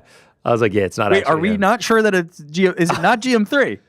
It's not GM3, but he looks so much like him. Every time I see him, I just give him a head nod. I'm like, what's up, Gerald? How you doing, man? I saw him this week, and I was Do you know his like, actual name? No. I've never talked to him, but just every time I see him, I'm like, God, that guy You looks must like find out his name. He's like, hi, I'm Gerald. He's suspiciously not there this weekend. I saw him on Monday. I was like, don't you have to get to Chicago, dude? Who the fuck are you? Shout out to Jim GM3. Yeah, shout out to Jim Gerald, man. Yeah, it's so funny. He looks so much like him. It's ridiculous. All right. Going to be a great fight. Let's keep rolling. The debuting just 4 days after his debut on Dana White Contender Series, where he got a first round nasty body kick KO by Sanger Susurkayev. Rolls off the tongue. Get used to saying that one. That is Brennan Fitzgerald approved, exactly how he said it, by Sanger Susurkayev. He will be taking on Eric Nolan, who is the current CFFC welterweight champion. Also getting a great opportunity on short notice. He's 8-3, all 11 of those fights taking place in CFFC. But by Sanger Susurkayev is the story here. Like, he's got the stamp of approval from Khamzat Chimaev. He said he's crazy good. They've trained together. They're teammates right now. If you're getting that approval from Khamzat, you have to be good. Like, it's like Khamzat gets all this approval from everyone else, where it's like, this guy's unbelievable. Khamzat is approving him. This guy, he showed it in the round 1 win. There they are training together right there. He showed it in the round 1 win on Tuesday night. Now he gets to come and prove it. And you talk about mirroring each other. Khamzat Chimaev, who's obviously main eventing this weekend's card, set the record for the quickest turnaround between UFC wins in the modern era with 10 days back in 2020. I understand this isn't UFC to UFC. This is Dana White Contender Series to UFC. But holy shit, man. I did the math. By the time he makes the walk to the time he left the octagon on Tuesday night, it will be less than 100 hours between the fights.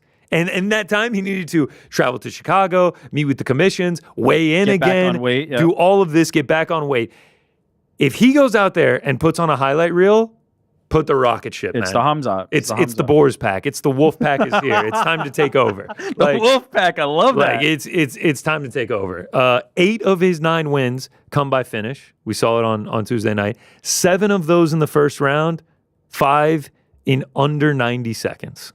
Yeah, it's hard to pick against this guy. Do we have odds on this fight yet? Ooh, that's actually a good point. Let's see if we do have odds. Yeah, it's difficult to pick against this guy, and it's exciting for UFC fans. It's like, man, not only is he game, but like you have the chance to do something historic here.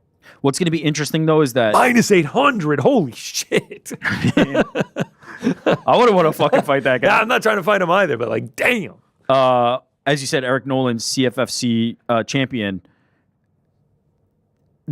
One of the issues with this though, the matchmaking on this, I understand. Like the matchmaking on this could look good because if Chimaev wins quickly and gets that first round finish as we expect him to do, he'll look like $1 million, right? It's going to be, but there's not a name there that you can really like go like, first of all, if Nolan wins, then it's like, just blew this guy in. It's like this guy made his debut and nobody knows who the fuck he is. But then also, we don't know who the fuck Nolan is because he has not fought in the UFC. He's just been on CFFC. Like, that's what I'm saying, though. It's almost just like Dana White Contender Series Part 2. This is a Contender Series fight, basically. Almost like Bo Nickel getting second. But like, dude, to fight 4 days, that's crazy. It's very cool.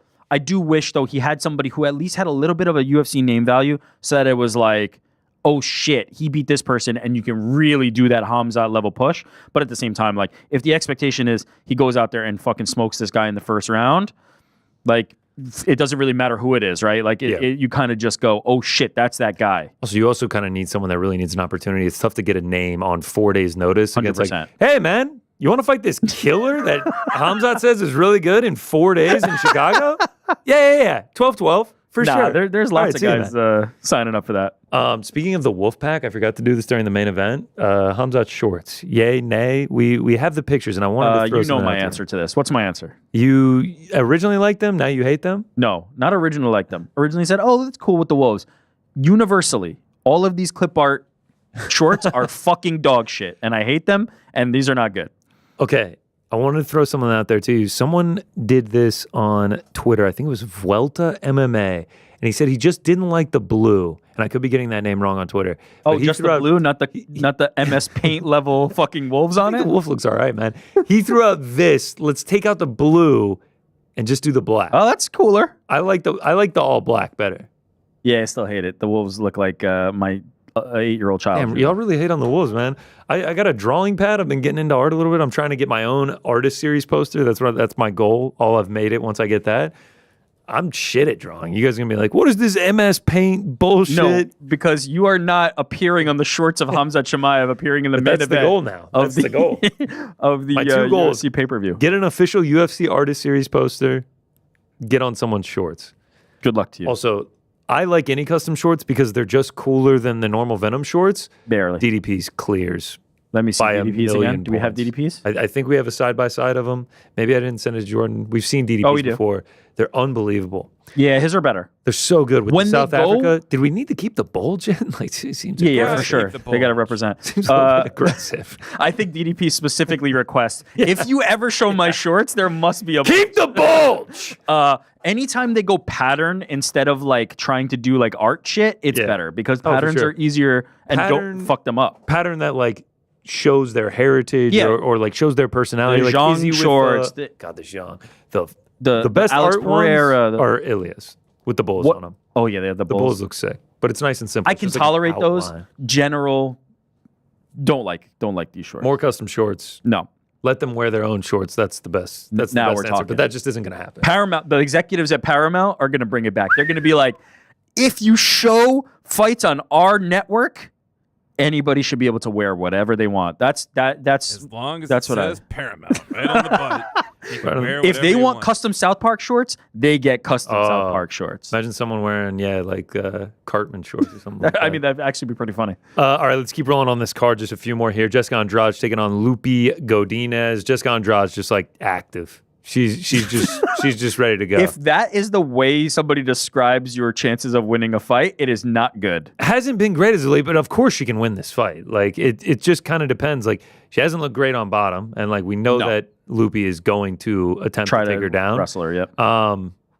But I mean, Jessica Andrade could always show up. Like, is there a chance that Jessica Andrade's physicality is too much for Lupi though? Because there's a world. Lupi's style is, as you said, right? I want to get in like striking battles. She's kind of hit or miss with it. Her style is best when she's getting in close and trying to wrestle. Jessica Andrade, I agree with you. Like recent performances have not been good. She's definitely collecting those checks. She's definitely quote unquote active. But she's also strong as a fucking ox. And if you try to take that style with her, I could see a world where maybe Jessica's able to like outmuscle Lupi. Hopefully then technique comes into play for Lupi and maybe she's still able to find it. I don't know really what to make of it. I think Lupi wins because of how unsuccessful Jessica has been lately after looking a lot better in past years.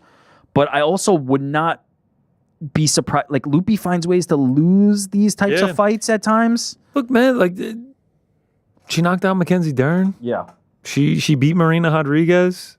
Like, she lost to Natalia Silva and Jasmine Jasdovicius, two girls like Two at the top of the division. title contenders, yeah. I mean, Lupi lost to Mackenzie Dern. Shout out Jasmine Jasdovicius. So like, I wouldn't be shocked if Jessica Andrade won this fight. I think she needs to use the physicality and not end up on bottom. I feel the same way. Like she needs to outmuscle Lupi. She needs to prevent her from doing what she's going to do.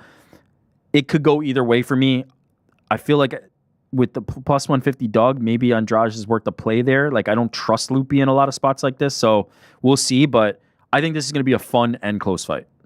Yeah, I'm looking forward to it. Let's keep rolling. Alexander Hernandez taking on Chase Hooper, who is putting together a fantastic streak here. 5 wins. Yeah. It feels like he's really coming into his own. At just 25. I do. About to be. 25. It looks like he's about to be 26 in a month, so he's getting close. But nasty grappling, striking is starting to come there. I know like it's sort of been a joke, like the old man tour fighting Clay Guida and Jim Miller back to back, but like Alexander Hernandez, like that's a quality younger opponent, only 32 years old, strong, big dude. But like, man, with the way Chase Hooper has looked as of late, I have a hard time picking against them. Same. I think, as you said, like this is going to be a real test for Chase Hooper. Not that past opponents weren't. I don't subscribe necessarily to this, like, he's just beating up on old men. Like, those are quality wins for Chase Hooper. This will be another tough test.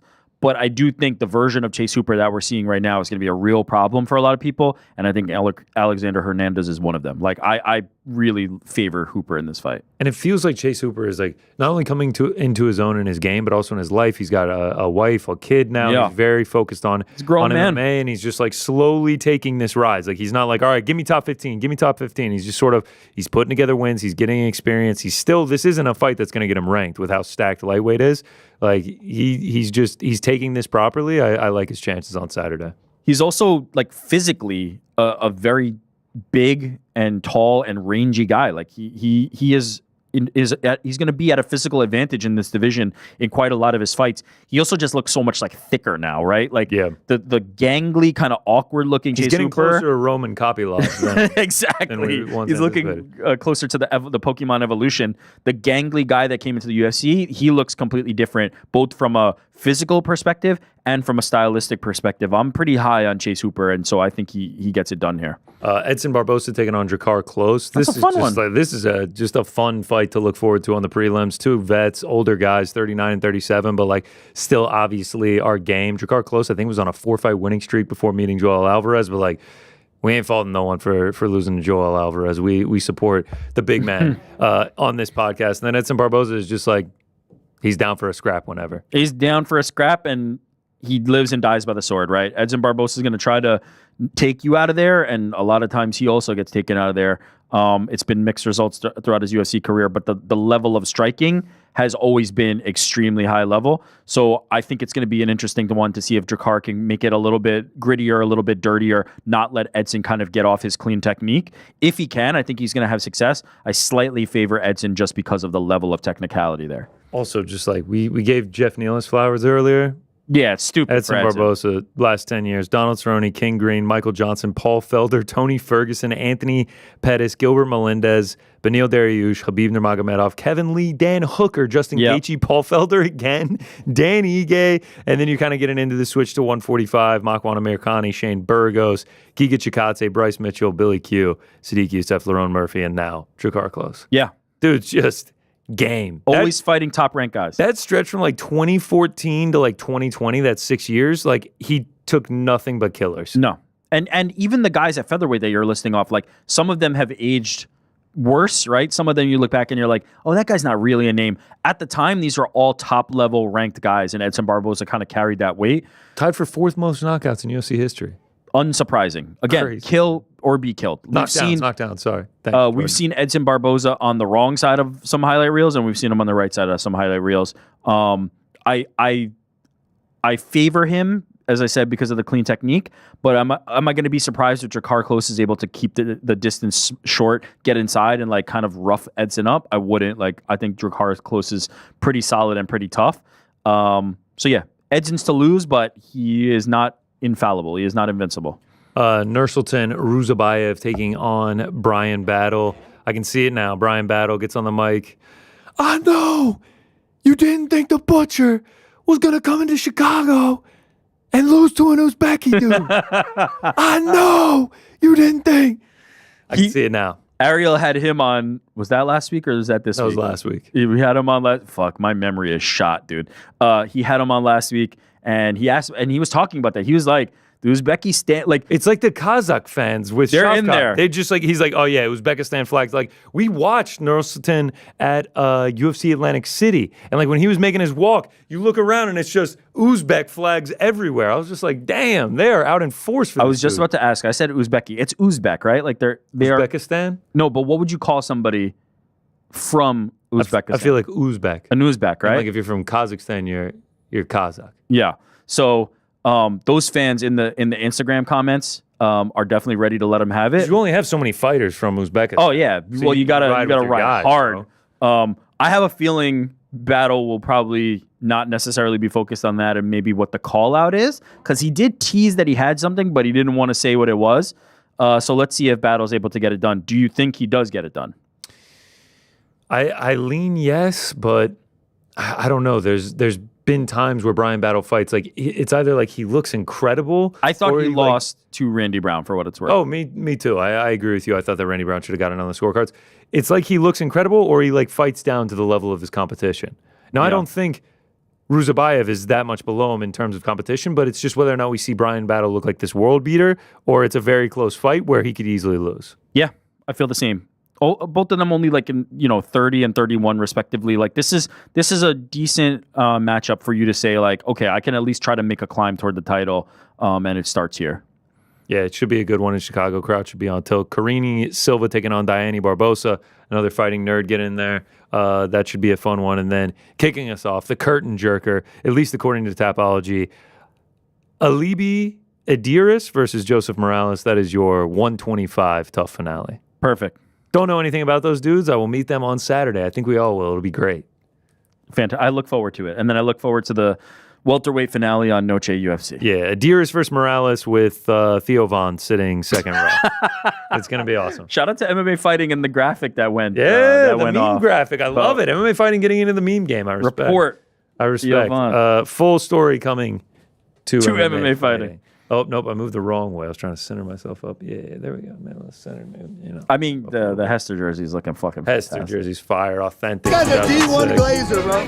Nah, he's a hater. He's quick on the draw. Bro, I saw that. I pulled up to Fight Feast with Frankie and I was wearing this and I had like sunglasses on. He's just like, oh, nice glasses. I was like, what about the jersey? What about the jersey, bro? That is UFC 319. I cannot wait for that this weekend. It's going to be fantastic. It's going to be magical. Main event's going to be unbelievable. That is one that you invite the friends over. You throw a couple home run and pizzas into the oven and you enjoy your Saturday evening. Some other events going down in combat sports this weekend. PFL. Yes. Some finals. The championship. Gadzi Rabadanov taking on Alfie Davis in the 155 tournament final. Gadzi, nominated for Fighter of the Year. Fighter of the Year at the MMA World Awards. Yeah, the World MMA Awards have him nominated for Fight of the Year. Not bad. I don't like his chances, if I'm being honest. There's Of winning? There's some other names in there that you put in the Instagram bio like nominee. Fighter of the Year nominee. But yeah, an important fight for PFL, obviously. We actually have a photo that PFL sent around, but I'm sure has kind of made the rounds already. Look at the level of elite fighters that is just like sitting in this gymnasium. All right, I see Habib, I see Gadzi, I see Usman, Umar. Usman and Umar. I see Mowgli right there next to him. Who just won the championship for PFL. I recognize dude in the elite shirt. I think I saw some statistic that if you like add up all these dudes, it's something like 498 or something. That can't like be real. It wasn't that much, but it's like insane. No, but nobody actually sat there and totaled their wins, did they? Like let's say if you just totaled like Umar, Usman, Islam, Habib, Gadzi, Mowgli, and the dude in the elite shirt, and Gadzi. It'd be pretty impressive. Yeah, I mean, suffice it to say, like that training room is probably pretty fucking nuts to be in. Oh god! And the level of wrestling that's happening in that room. Thank you to the PFL for sending that photo. They also have PFL Origins. They have a series that they debuted where you kind of go inside that room. So that's where that photo is from. There's some talk from Habib about that fight. So you could check that out on PFL's YouTube channel. But I'm excited for another championship. As we got the news of Paul Hughes and Usman Nurmagomedov fighting, it seems like we're finally starting to move toward like, okay, one brand, right? Like we're getting like championship fights and we're going to have established champions. This could be a step toward that, right? Maybe the winner of this will go on to fight for a title later in the calendar year or even next year. But I'm happy that we're kind of like concluding this championship season. As I said many times, I feel like this championship season has been better than past. I really like the one and done tournament better than what they were doing before. We're getting some closure, and then we can kind of move on to this. Like, we're really having championship fights. We'll have established PFL champions, and then we move on. So happy to see all this moving in the right direction for PFL right now. In the co-main event is the women's 125 title. Liz Carmouche taking on Jenna Bishop, a potential opponent for Dakota. And I believe Carmouche was the reigning Bellator flyweight champion when they came over. I believe that is correct. So this will also be another one where it's like you could make her the champion or she will fight somebody else potentially if Carmouche is able to get it done.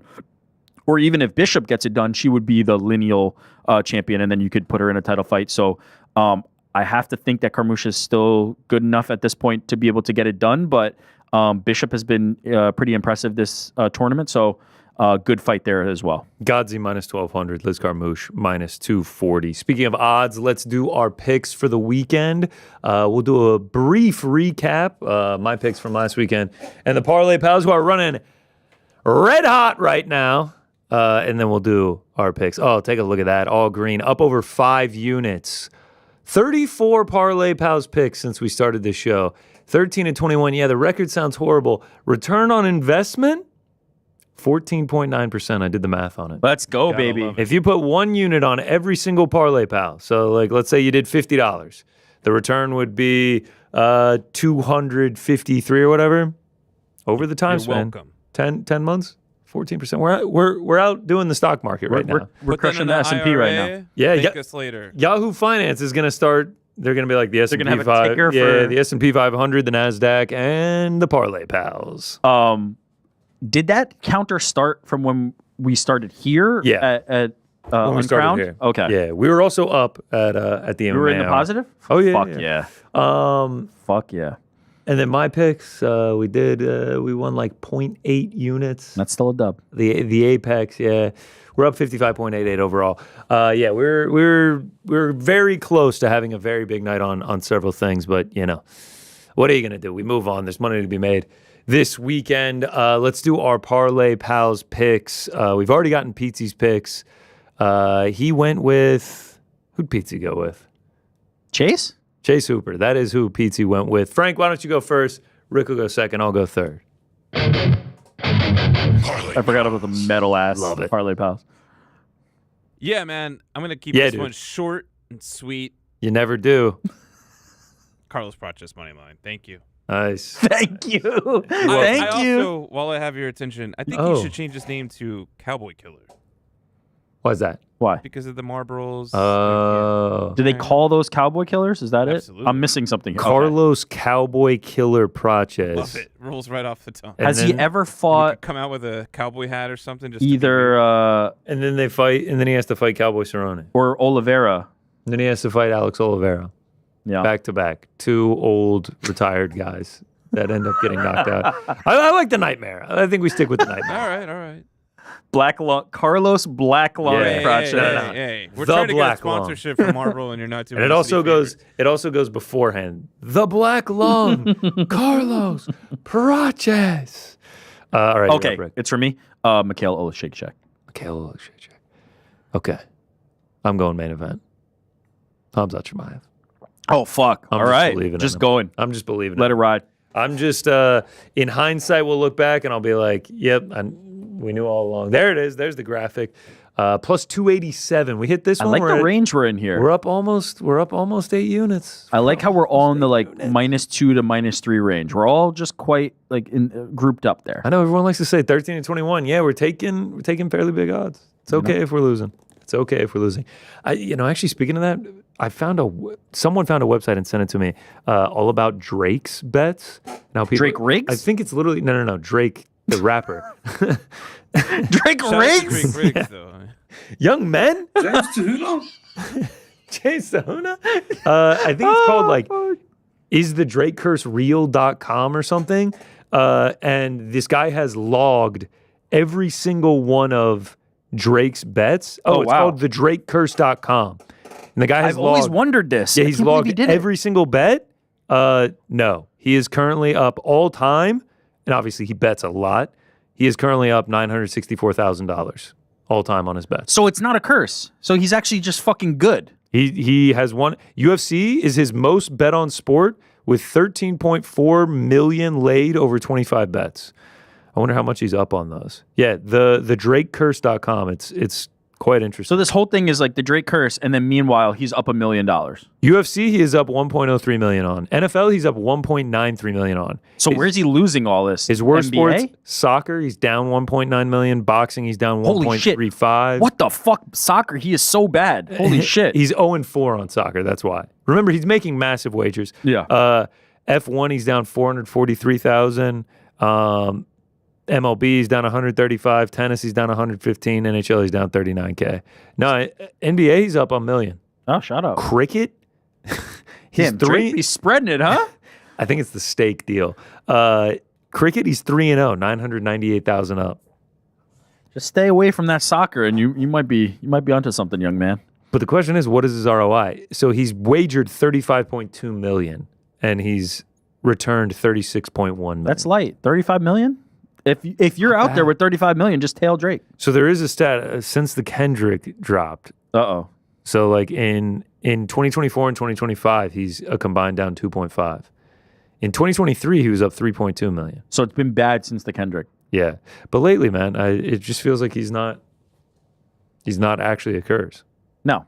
Israel Adesanya is the biggest victim of the Drake curse, having lost 3 times as a favorite while being backed by Drake.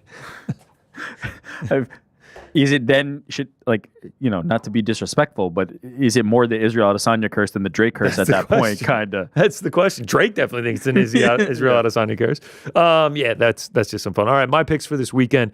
Let's rip through them real quick. We start Lupi, Andrade. I'm going fight doesn't go to a decision. You're getting plus 210 on it. Yes, I understand. Lupi Godinez mostly goes to decision. 9 of her last 10 have gone the distance. But who's she fighting?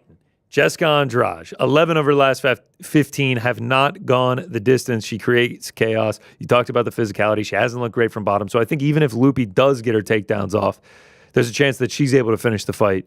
We saw it on UFC Noche in 2023. She got a finish there. If Andrade is getting her game off, she's absolutely live for a finish. Plus 210, I'll throw a flyer on it. Thank you very much. We roll along. Aaron Pico. Man, this is one of those ones.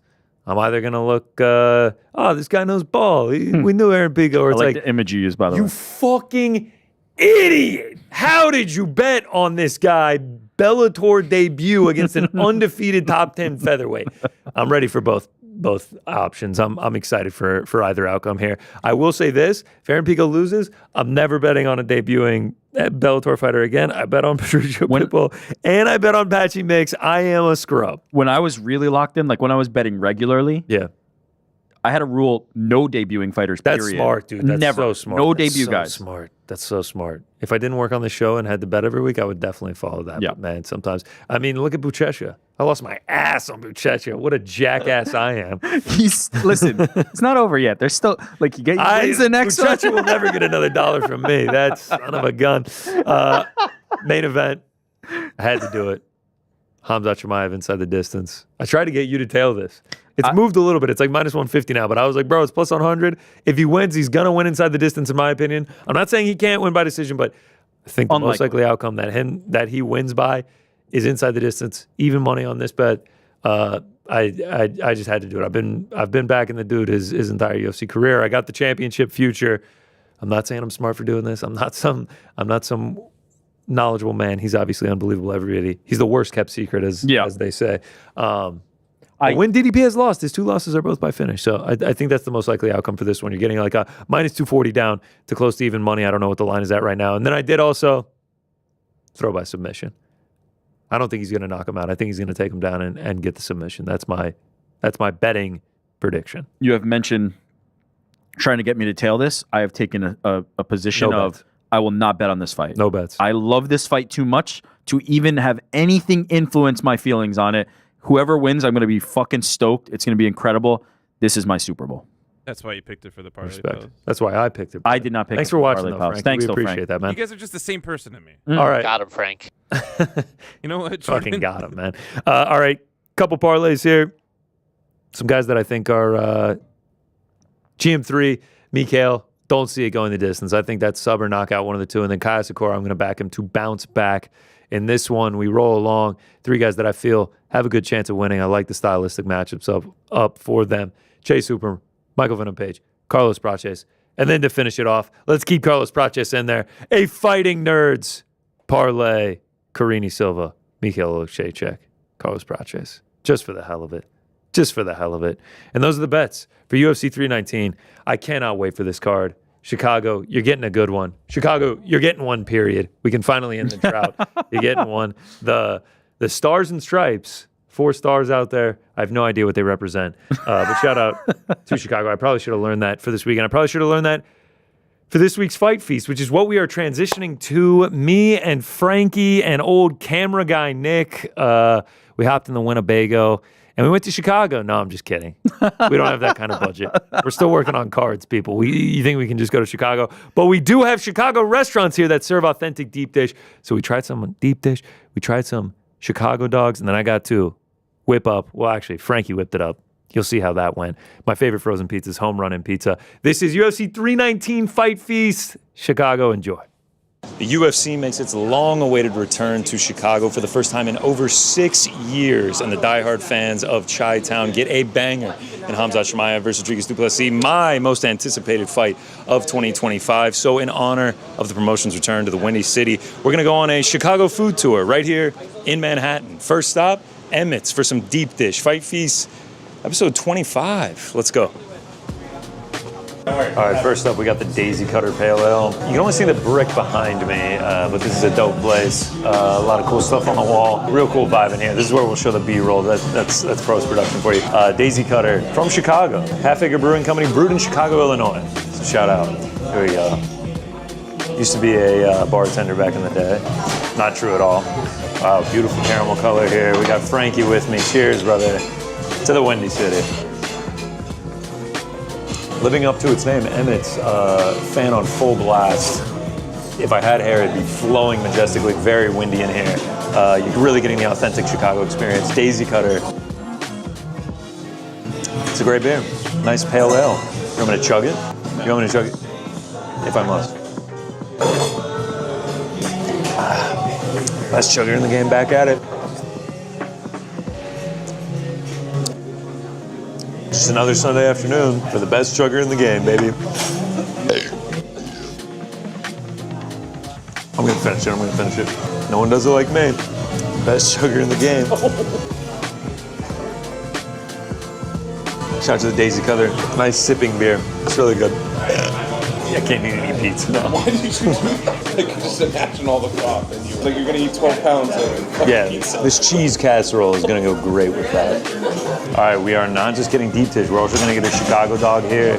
You got the poppy seed bun. You got the tomatoes, the bright green, radioactive looking relish. You've got the Vienna dog, celery salt on top, pickle. I just don't know how this isn't gonna be good. Frank's already halfway through his. He couldn't wait. Cheers, my brother. Okay, no. You're gonna go for another bite. Second cheers of the day with old Frank. Here we go, Chicago dog. Second glizzy on camera. Looking forward to this one.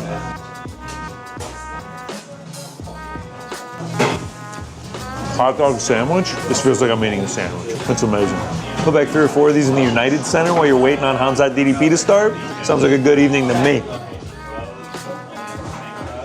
You see that finger integrity right there. I'm a man of class when it comes to Chicago dog. Pickle tried to pop out. I put the finger down. Yeah, we got a little mustard on it. You're constantly playing defense with the Chicago dog. Look at the fucking poppies on this thing.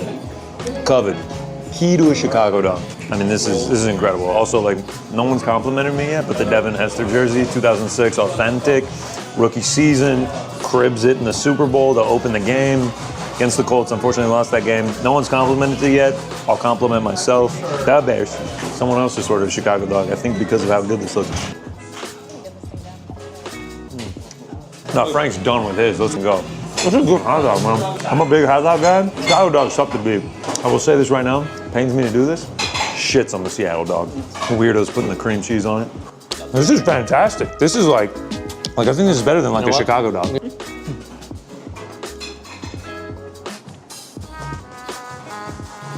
I was about to start choking. Dog went halfway down the throat. I was about to start choking. So far, 16 ounce Daisy Cutter and a Chicago dog would make for a good afternoon. We still got a 10-pound pizza to go. Wow. This thing is beautiful. Thank you so much, man. Look at this thing. This thing is a work of art. This is beautiful. Look at how thick the crust is. This is a fucking casserole. This is a pie. Don't tell me this is pizza. Sausage, pepper, onion. What more could you want? I just got taught the proper way to serve this. I'm gonna fail miserably, but here we go. I'm expecting a big cheese pull off of this guy. Oh yeah. Oh, there it is. There it is. All right, here we go. Here we go. Onto the plate we go. Onto the plate, onto the plate. Gotta plate it, and then cut it off. Nope, I'm failing. Oh, there it is. There it is. Not bad. Not bad. All right. Amazing cheese pull. Let's have a pro do it now. Here we go. All right, here we go. Professional Noah. Here we go. Get the whole pie on there. You get the cheese pull, cheese falling off it. Oh, beautiful. You gotta pull it. I see it now. You gotta apply the pressure. Amazing. Thank you, brother. The cheese pull was insane, bro. Before we eat, Frankie's demanding the microphone so he can give us a fact. All right, look, this is cool. We're at the Chicago restaurant. We're enjoying all the Chicago food. It's amazing. They got this beautiful sound system playing. And right now they're playing a song from a band called the Beta Band, right? They're actually from Scotland. However, they got their acclaim in the United States because they were played in the movie High Fidelity with John Cusack that takes place at a Chicago record store. So this place is just like they're higher level thinking here. They know exactly how to get the right vibes going. I am enjoying it. Everything great here. Shout out to Emmett. Steak knife for a pizza. Do I go hands? Nah, you gotta go fork and a knife. This is literally a casserole. Frankie, you coming in with me? Yeah, man. All right, brother. Wow. Cheers. Deep dish. Haven't had this in years.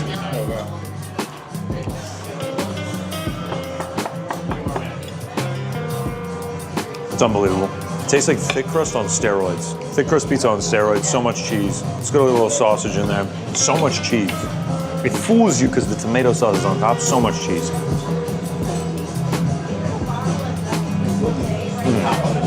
My mom and dad have been getting on to me about using the F-bomb, so I'm using them sparingly. This is fucking unbelievable. This could feed 10 people and last them for days. You'd be crazy. It said serve 2 to 3. There's no way 2 people are getting through this. This is what dreams are made of. This is what I go to bed at night, and once I fall asleep, this is what I dream of.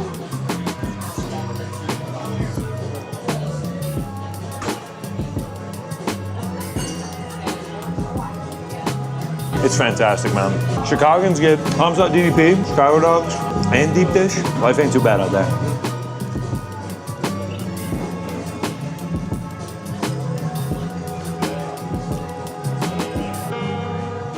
Look at that crust, man. When we get a measurement, it's gotta be 1.5 inches. I don't know who's taking this home. No one showed me the nutrition facts on this.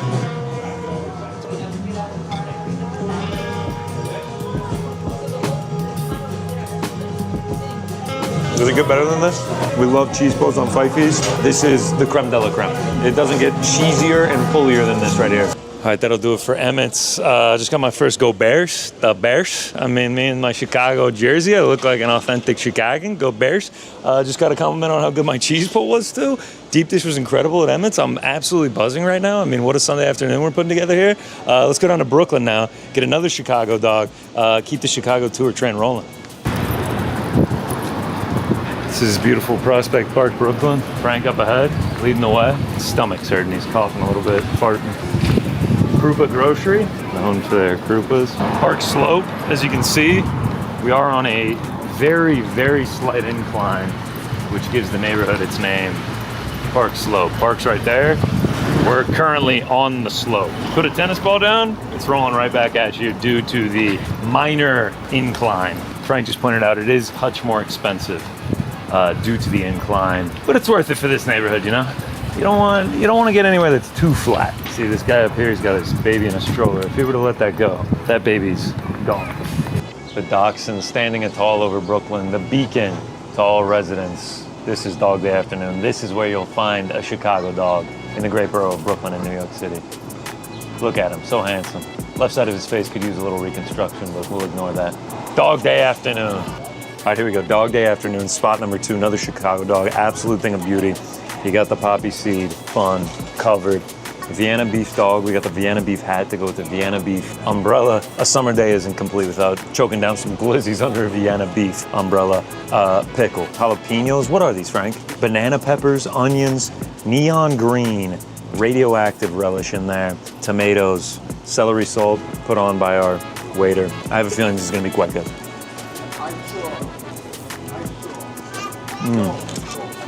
Cheers, Frankie. I was told by a local Chicagoan, this is the sign of a Vienna dog, uncircumcised tip. That's how you know it's real. Those are spicy. The peppers are good. Not banana pepper, hot pepper, what they call them. No offense to Emmett's. I think this one is better than the last place. Deep dish though. Still the best dishes of the day. I don't think I'm gonna be able to get any other hot dog other than a Chicago dog moving forward. The poppy seed bun makes it. Okay, final stop on the Chicago tour brings us back to Cocina de Uncrowned, the Uncrowned Kitchen. We're back this time to make my favorite frozen pizza growing up, Chicago's Home Run Inn, and I wanted Frankie to experience this one, so I let him cook it for me. Simply, you just preheat the oven, throw it in for the allotted amount of time, 15 minutes, says it right there, 450, and comes out this perfect pizza. Let's see how he did. Oh, Frankie. We all remember the toast from the Australian one.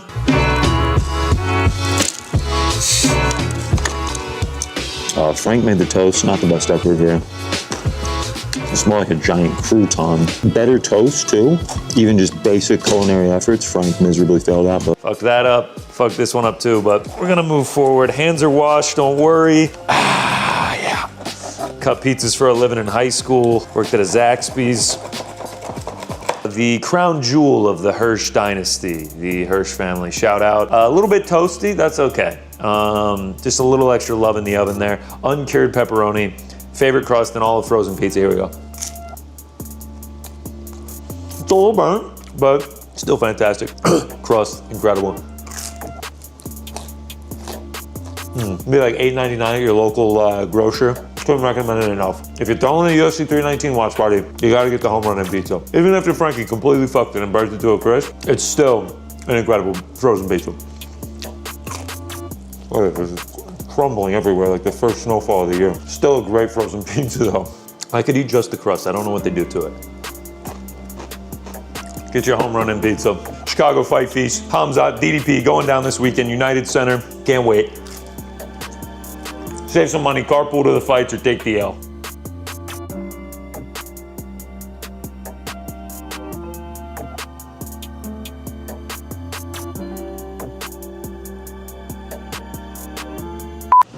Can we talk about how good my Chicago accent is? That Bears. Yeah, he just had a Chicago that. Go watch the Cubbies later on. That guy was like, hey, go Bears. I was like, hey, go Bears. Holy shit, dude. You must be born and raised in Chicago. What's up, man? Never been to Chicago. The Bears. Get a couple more of those in. I'm gonna go take the L over to my friend's house, watch the Bears. And I'm about to take the L over to my friend's house to watch the Bears game. Drink a few pops in his front room. If you want to come with. Be a couple home run and pizzas there too. Do they really say front room? Yeah, we'll be watching the Bears in the front room, drinking a couple pops if you want to come through. I'm going to take the L over later. Couple pops in the front room, watching the Bears. Hey, I'm heading down to the basement, going to grab a few pops if you want them. Bears. Shout out. Shout out to Chicago. Shout out to Deep Dish. Shout out to Chicago Dogs. I hadn't had Deep Dish in years. And I don't want to hear this like you can't get Deep Dish anywhere but Chicago. Maybe it's a touch better, but like that pizza was very good. That dish looked good. It's not pizza. But Oh yeah, it actually is not pizza. It's a casserole. Yeah, that looked delicious. The cheese looked very. It's a lasagna joke. You guys said this, and then I was online and I saw someone else saying it that it was a lasagna. Like it's lacking lasagna itself, the pasta. Like it's lacking the noodles. It's a so it's not a lasagna. It's just a casserole. Sure, whatever it is. Let's call it a cake casserole. is not lasagna. No, but lasagna You're saying it would technically be a layered cake. Lasagna noodles must be incled for this to be a lasagna. You gotta have that's lasagna. That's a fair take. Spaghetti needs spaghetti noodles. Like what the fuck? Yeah, correct. That is correct. I'm willing to accept that this is a casserole. Not a pizza. it's a casserole, but it's fantastic. I'm No, it a looked good. cheese guy. Look good. So much cheese in it. Chicago dogs are also very solid. I don't think I've ever had a Chicago dog. They're good, man. They're good. I must have, but I don't recall it. The one thing I'll say, my favorite Chicago thing, I joke about the pizza because it's a New York Chicago thing, and the New York pizza is different. I quite like some deep dish, but my favorite Chicago thing is the Italian beef. I know the guy at the restaurant was like, "Yeah, you could get that, but like we definitely specialize in our dogs and pizzas." I should have gotten that. That is given it a my try. favorite when I'm in Chicago. I got to get that. Shout out to Home Run In. Shout out to Tessa Hirsch. I appreciate you for doing that. What about you, Frankie? We're walking away from Emmett's, and we're digested the food, and fucking Connor goes like, you know what? I really liked that, but it would be great if I could just go in and get like just one slice. Like I don't need the whole pie. I'm like, you're such a fucking New Yorker now that like the thing you want is the thing that New York is good at. Which you come in, you're like, I want this slice. Yeah, but I want 4 slices of New York pizza because it's thin crust. If they How were gonna long did it put take you to such a- finish the leftovers? 2 days. 2 hours. Guy took home half the pizza. I do have one last surprise in terms of Chicago food. Especially we didn't try on, but I've heard very good things about it. Oh, fuck! It's popcorn, baby! Shit! Straight from the source! Oh man! Thought about going to a popcorn shop around here and like getting the classic mix, but I was like, you know what? Let's get the real thing. Oh my Let's get god, the this real is thing. legendary. Did anybody but me have this on their Chicago list? You're the only one that have it? I've never had it before. Let me get a go at this. Yeah, have some So of that. this is cheese popcorn mixed with caramel popcorn? I've never had this It's before. not just cheese popcorn mixed Wow. with caramel popcorn. God, it's Garrett's cheese popcorn Talk mixed about with how Garrett's beautiful caramel. this thing is. Amazing. They It is do it like right. filled to the brim. Even if you don't go to Chicago, if you ever have a connecting flight at O'Hare, get this. Get this and set your fucking day off right. It's quite Gotta good. get some. Get some of that. The salty and the sweet.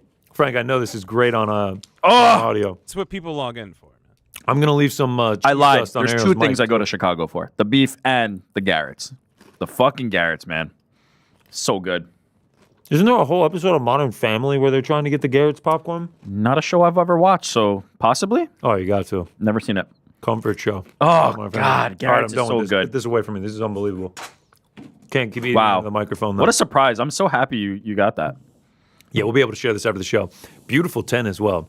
Shout out to Garrett. Shout out to Chicago. Can't wait for this weekend. Definitely cook yourself a home run and pizza. Let's keep the show rolling along, though. Next up, Pound for Pound. Yes. In honor of the Paramount deal being signed, we will look back at the best moments from the ESPN era. So the top pound for pound ESPN era moments. This can be anything. Doesn't have to be fights. Doesn't have to be just whatever happened during the ESPN era for the UFC. Yeah.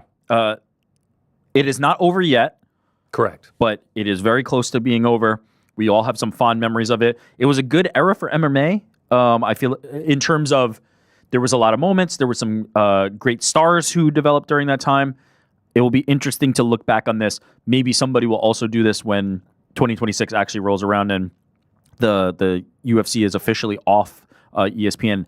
Although, who knows, maybe Contender Series or something ends up there. But for the most part, the big package is going to Paramount. So RIP to UFC on ESPN. RIP to it. What's the order, Frankie? It'll be Frank, Connor, Rick. Perfect. Go ahead, man. Do I always close now? Is that just my thing? You start, I close. The closer. We're gonna have to the get. most experience, man. We're gonna have to get you a Mariano Rivera jersey. Shout out to Understand, Mariano man. Rivera. Didn't he get hurt in like a Yeah, an old exhibition timers thing? game. He tore his Oh Achilles fuck, playing that's center field. Oh, the Achilles. Fucking And he hell. also, in like his third to last year in the league, tore his ACL shagging fly ball. So maybe he should just, Let's chill out, avoid the Mariano. outfield. Let We me get ask it. you something. What does that man mean to you? 5 championship rings. But like, do you not have like an affinity for him? I'm not even a Yankees fan, and that guy is like No, he's the guy he's the of my greatest childhood. closer of all time. I mean, what do you want me to say? He's the best. I just have an Great- emotional attachment great- to Mariano Rivera because like Greatest. he's I hear fucking Enter legend. Sandman. I don't think of Metallica. I think of him. Yeah, Incredible. Yeah. Shout out to Incredible. Mariano. All right, Frankie, let's hear it. My number 5 is illegal streams. Specifically like this That's fucking illegal. and the bit where like We got Dana him. White was saying like, we will find you. We got him.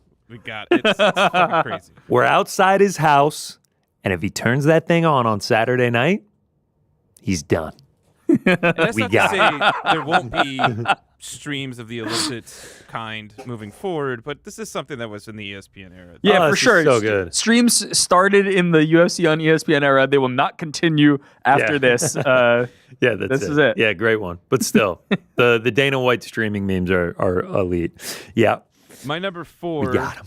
And again, my experience with UFC has always been on ESPN, so I don't know how much of this predated ESPN or how much of it we can expect to see in the future, but it's the funny camera angles. Specifically the ones with Megan O'Leary, well, she's talking right outside where the fighters walk out, and she's got some great spiel going, and then as soon as you could see the fighter, the camera just pans over. Poor woman is still talking, now slightly off camera, and then completely off camera. hope I they don't actually get rid love of that. I hate it know. so much, and I think think it's funny. goofy. Oh, I I love think it. It's funny. It brings a smile. I don't think I want to know what their intention is. I don't know. It's No, random. no, no. I'm such a corny fuck. The intention is that she's timing it out so like they walk out and then Sure, they but why? It looks transition like- from her to them. The first time I saw it, I was like, damn, that was timed well. And then like it took me a while to pick up on the fact that they do it every time. First time I saw it though, I was like, man, what timing they have. My question though is why? You can. It's a production You can element. do It it, reminds but me why of, do It it? was like the time Megan O'Leary walked like a half mile to get to the booth, and they only did it one time, but she walked like a quarter mile and then ended the walk at John Anik, DC, and Rogan. Again, you can do it, but why? Why do we do this? It reminds me of Production like value. We're trying to win Emmys here. Cloverfield, where like you have the news anchor who's talking, and then they see something more interesting happen in the background. They're like, "Oh shit, there's a giant monster." No, I dig it. All right. Keep it going. My number 3 is Frank likes it. It's on his list. Chael's mispronunciation. I not can a bad relate. I have the same problem. But while Chael says Yair, I know it's Yair. Yep. Wow. So I think I'm Makalchev? goated status now. Makalchev. My number 2, That's a great one, Frank. Well done. network issues. They mean a little bit more to me because I'm working in production. We got to make sure that the stream is good for you guys to be able to do the watch party. But like I've seen the full gamut of issues, whether they be audio, video, swap it to an ad too quickly, having the chat full of people saying I can't fucking watch the stream. All of this. I hope it's something that gets fixed now that there's a new network. I don't know what the climate was like before ESPN, but I have to feel that they're doing an exceptional job with making them entertaining as of right now. There's been several times on the watch party where we lose the stream in the middle of a big fight, and we have to just be like, all right. Yeah. Yep. And You I'm guys just both, like, shift in please. your chair a little bit. Yeah, because I'm like, what's going please, on? I just God, did it now get this back. reflexively. I Yes. literally just shifted. Yeah, I'm like, please, God, come back. ESPN Plus is screwing us right now. And then my number 1 is a byproduct of the ESPN UFC deal, but that was meeting Helwani himself. Ah, there it You is. fucking brown By nose. BLO, By lens. This guy's a D1 glazer, Yes, bro. hit it on By yourself. extension, I Glaze got to King meet over here. EJ, I got to meet Connor. Connor also came from Ugh. ESPN. So, and then I got to meet all of the people on the periphery from ESPN. Learned a lot about ESPN in the last 4 years that I could never have cared about in the past. But it's been great. So, thank you, ESPN. Ugh. You fucking sap. Wow, I mean, the glaze is so real. You want to open up a donut shop or something, Frankie? My God. I gotta say, I have a confession. I thought Frank's list was like, I was like, I don't know how Frank's gonna do on this one. It was like great. It's kind of a fucking great list. It was great. Fucking man. great. Sweating list. like a was good prostitute stuff. in church here. No. I was hoping that was going to go through. No, you did great. You did really well. Stumbled at the finish line, but it's all right, man. It's okay. We get it. All right, here we go. My number 5. This is a specific moment. I've watched this clip probably 15 times. I can break it down for you. It's become a huge meme. Who's Joe? During an interview with Brendan Fitzgerald on ESPN Plus, Max Holloway, Ilia Topuria, they're getting ready for UFC 308. Ilia Topuria starts making fun of Max Holloway's boxing. Yeah, he's like, you do this, you do this. Max Holloway's rebuttal in a Hawaiian accent is, you do the same drill. But the way that he says it, he's like, you do the same Joe. You do the same Joe.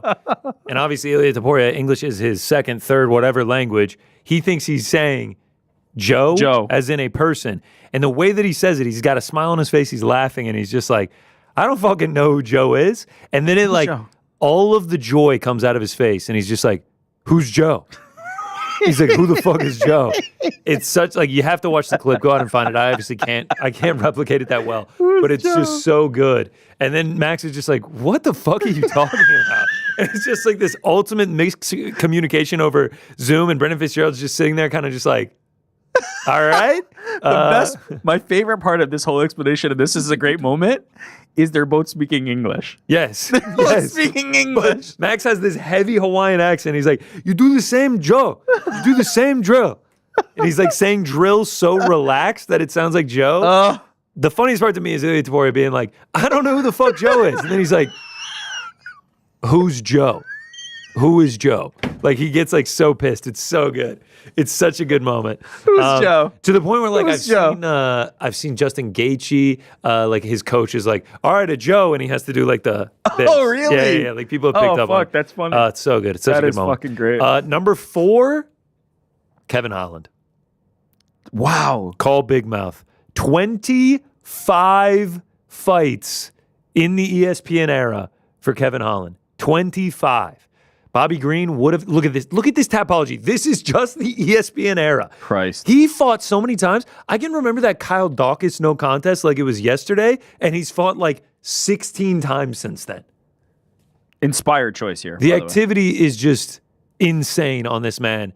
No one fought more than Kevin Holland during the ESPN era. It actually is like mind-boggling. Oh, look at how many bonuses he got. 1, 2, 3, 4, 5, 6, 7, 8, 9, 10. $500K in the bank account for Kevin Holland. Some tweets just from the era. I mean, the dude was always ready to go, as game as they come. Yeah, here's the deal. I checked with both my wife and girlfriend. They said I can fight this weekend. Just like, yep, I can fight. Don't worry, guys. Call Big Mouth was the epitome. See you next week. Just like he's always down to scrap. 5 fights in 2020. All of it, just amazing stuff from Kevin Holland. So Kevin Holland, the activity throughout the ESPN era was unbelievable. Number 3, Fight Island. All the theories surrounding, like, are they really fighting on it? Like this, they put this ad out. Like, how do you not expect us to like hypothesize on what this is going to be? By the way, that did come true.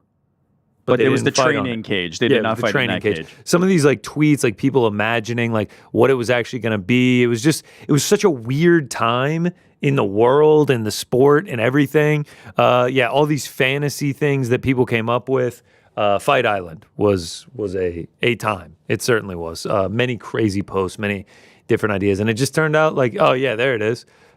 That's not what it looked like. Of course, not even a little bit. Not even close. They sent us so much B-roll of like an octagon on a beach like that, and they're like, yeah, they're gonna fight in there, and then no, just like an arena that they already have. Dude, Jordan worked at ESPN for those that You said they don't sent know. you guys beach towels as well, right? Yeah, I actually used it on Saturday. I have a You have a Fight Island beach towel? Do you want to know how far I went? TST hosted for Usman Masvidal, hosted a luau at his house for Fight Island, and like 15 people came, and we all wore Hawaiian shirts, leis. We made like tropical food just to watch them fight in an arena in Abu Dhabi. Yeah.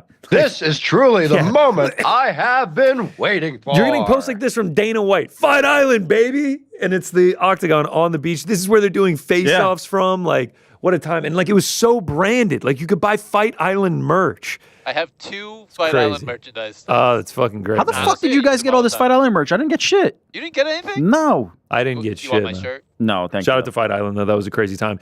Number 2. This is another fighter. The Pereira run, the Pereira run, the Poatan run, the Alex Pereira run. 10-fight run. From debut to 2-division champion with 3 title defenses in under 3 years. Goes 9-1 on that 10-fight run. 7 KOs. 7 fights were against current or former champions. And I sound like Frank trying to read right now. I'm struggling. 9 of the fights were on pay-per-view. Headlined 6 of them. Headlined MSG twice. UFC 300. International Fight Week. Many People's Fighter of the Year in 2024. Some People's Fighter of the Year against Khalil Roundtree last year. Even the one loss he had to Izzy was like a historic UFC moment. Created the bow and arrow. Like this, like went viral. Even in his losses, like you rarely see a run like that in that short of a time period. It was truly a magical. That's thing. a great encapsulation of it. It all happened on ESPN. When did he debut? What was 2021 MSG 2021?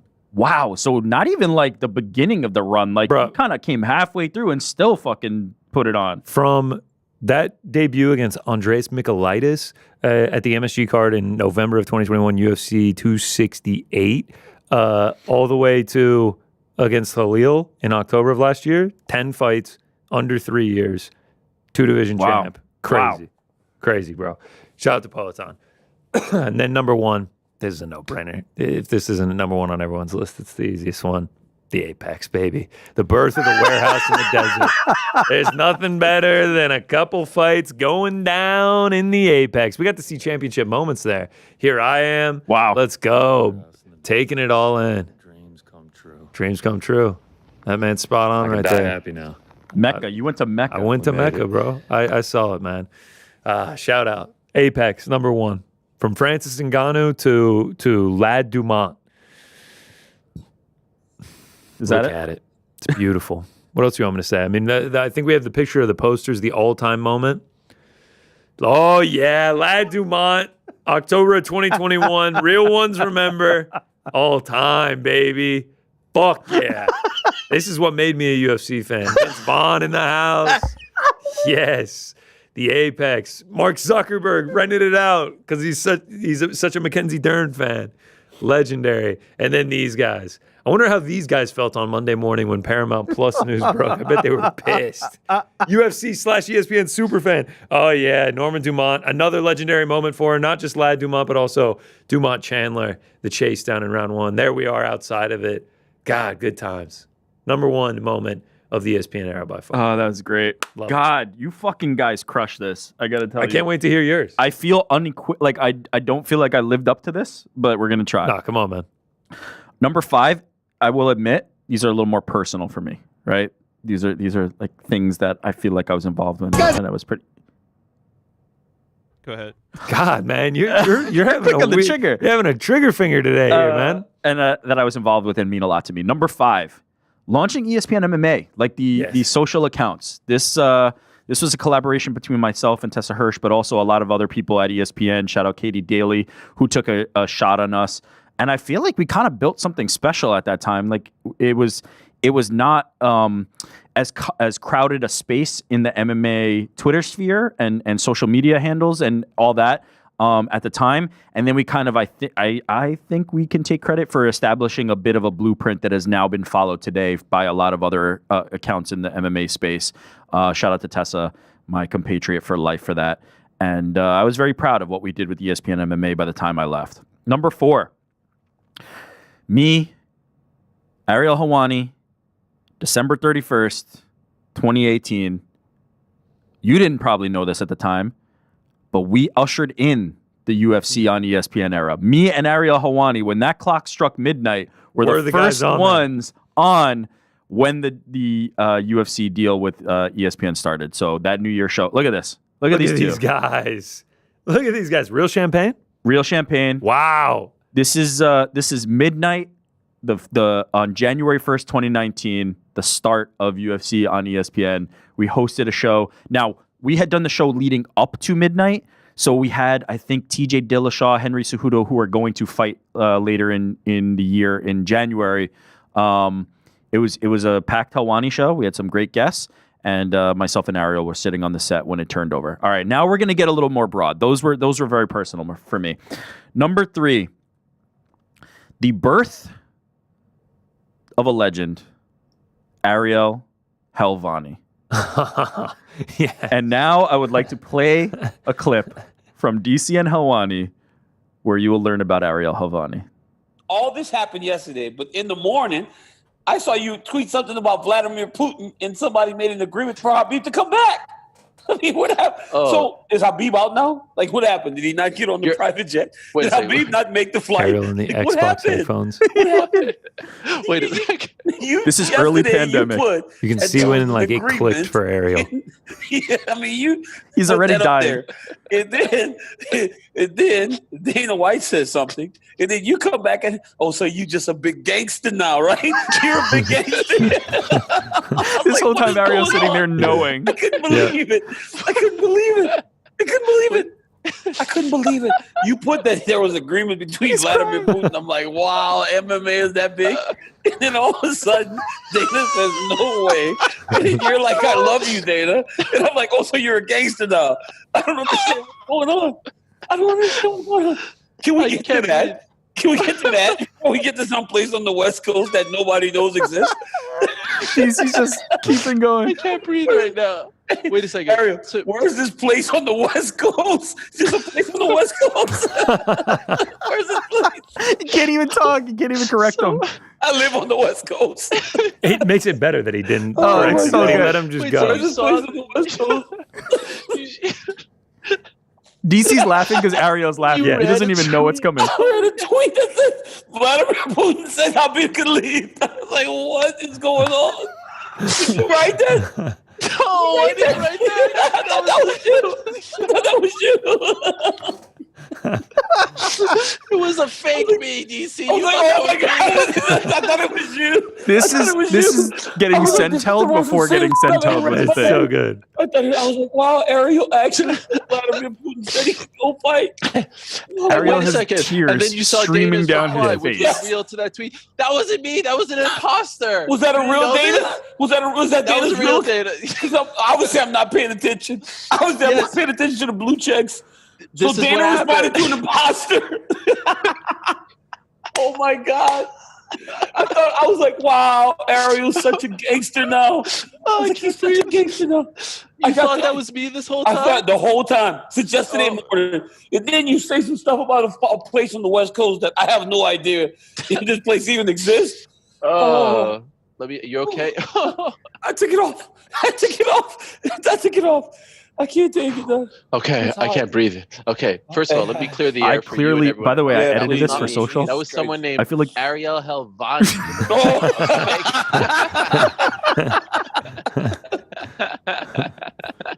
But he got like 20,000 likes. It was insane. Oh my God. Ariel Helwani. So that's not happening. Dana did reply, unfortunately, but he did give us some information. Where are you going? You're leaving? What's happening? I just got to open the door. It's hot, bro. he was so It's hot like in his really house hot. because he was laughing so hard. It got really hot up in here. Okay, God, so good. It still holds up today. Ariel Helwani, legendary clip. As I said, Sentel before getting Sentel. DC in real time learning that he fell for a fake account. God, it's just so funny how long he goes before Ariel like finally. It's corrects. legit like a minute and a half, 2 minutes before Ariel finally gets to tell him it wasn't me. Yeah. Birth of a legend. Shout out to Helwani wherever he is now. Number 2. Same show. DC. Helwani. Another legend is born. And that legend is Dahlia. Oh, yeah. Let's play that clip now. You never had a bully? I actually did. We have something in common. I had a bully in the first grade, so around the same age as you. My bully's name was Dahlia. She was a terror. I'll never forget her for as long as I live. Can I tell you something? I used to sit next to her in class, first grade, This guy's and a she double would champion. sit there He's talking and about give me getting like bullied by a evil girl. eye the whole time. It was horrible. So you know what I did? My mom asked the teacher if I could sit in the back of the class, and then she would sit and look at me like this the whole time. I could see it till today. Dahlia. I won't say her last name. So she would just look at you and just Look at me. That was my bully. But then... Would she hit you? Would she hit you? Well, here's the thing. Be honest, would she hit you? No, she would never hit me, but she had 2 older brothers that would confront me. So it was like, by extension, it was almost like a 3-on-1. But she was the scariest person. Dahlia. Oh, my goodness. Of course, it was a little girl. I was terrified of her. And can I tell you where this story gets a little bit sad? Can I tell you where it gets a little sad? No, please don't tell me the sad part because I'm still laughing and I'm going to seem like I'm so insensitive. Let me try to get myself together. Dahlia, first grade. Unfortunately, the next year, Dahlia's mother passed away. But this is where it gets really messed up. Her mother passes away, and as a class, do you know what a Shiva is? Mm-hmm. You've been to one? No. It's in the Jewish religion. When someone dies, you sit Shiva, meaning the people who were closest to the person, parent, whatever, they have to sit in their house and people come visit them and they pray together and you give them food.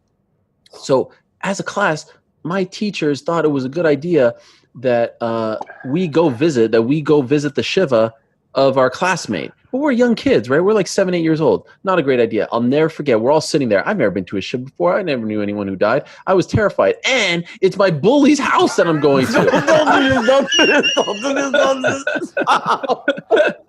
I'm trying to keep it together.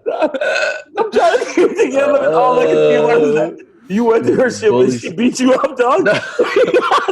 Worse. It was worse than that. It affected me. This must be 1990, if not 89. And I still remember it till this day. Sitting in her living room, scared. She stared at you again? She's eating a banana, and she comes up to me, and she looks at everyone. She was terrifying. She looks at everyone, and then she stops on me, and she goes, "What are you doing here?" And I will never forget that. I felt so bad. It was bad. Oh my God. I was like, here I am trying to pay respects, and you're calling me out? What am I doing? I don't even want to be here. She was bad. She was bad. And then guess what? The next year she switched schools and I never saw her again. You were probably so happy. Oh, I was so happy. I was terrified of her. Dahlia. Every time I hear that name now, Dahlia is a very Jewish name. I get chills down my spine. My goodness, bro. That is hilarious. It's hilarious, dog. Oh my goodness. I thought I had it bad. Mon used to beat me up so bad. Like we both used to get beat up. That's all. That's awful, man. You got beat up physically. I got beat up emotionally. I got beat up physically. I think it's worse what you got. You actually got it worse because she was just intimidating you with her eyes. At least I just get some little beat up, every now and again. But it's not as bad as what she did to you. Dahlia. Oh, it's so funny because I can get over it, right? Like I can get over the physical fight. Well, you also got to exact revenge. I never got revenge. Never got revenge on Dahlia. First grade bully. These days. Legendary moments. Those 2 clips from DC and Helwani, an iconic show at that time, and one of the best products of that era. The relationship between DC and Ariel is just one that can't be topped. Absolutely love that moment. There's only one that could be number 1, and I love it more than anything. Like, this thing has such a special place in my heart. I don't think it can be unseated by the birth of my children is the only thing above this. And it's the go speech from Yoel Romero. This thing happening just changed the course of meme history in my life. Let's play the original go speech right here. Muhammad, the best defense in the heavyweight. The best move in the heavyweight. But I love the subtitles. Had did to. it boxing. He beat him one time. So good. The glasses. Everything is possible in your life when you believe. Who's he telling this to again? Phil Murphy. When you believe, everything is possible. You have 2 hands. I mean, everything is possible. Go.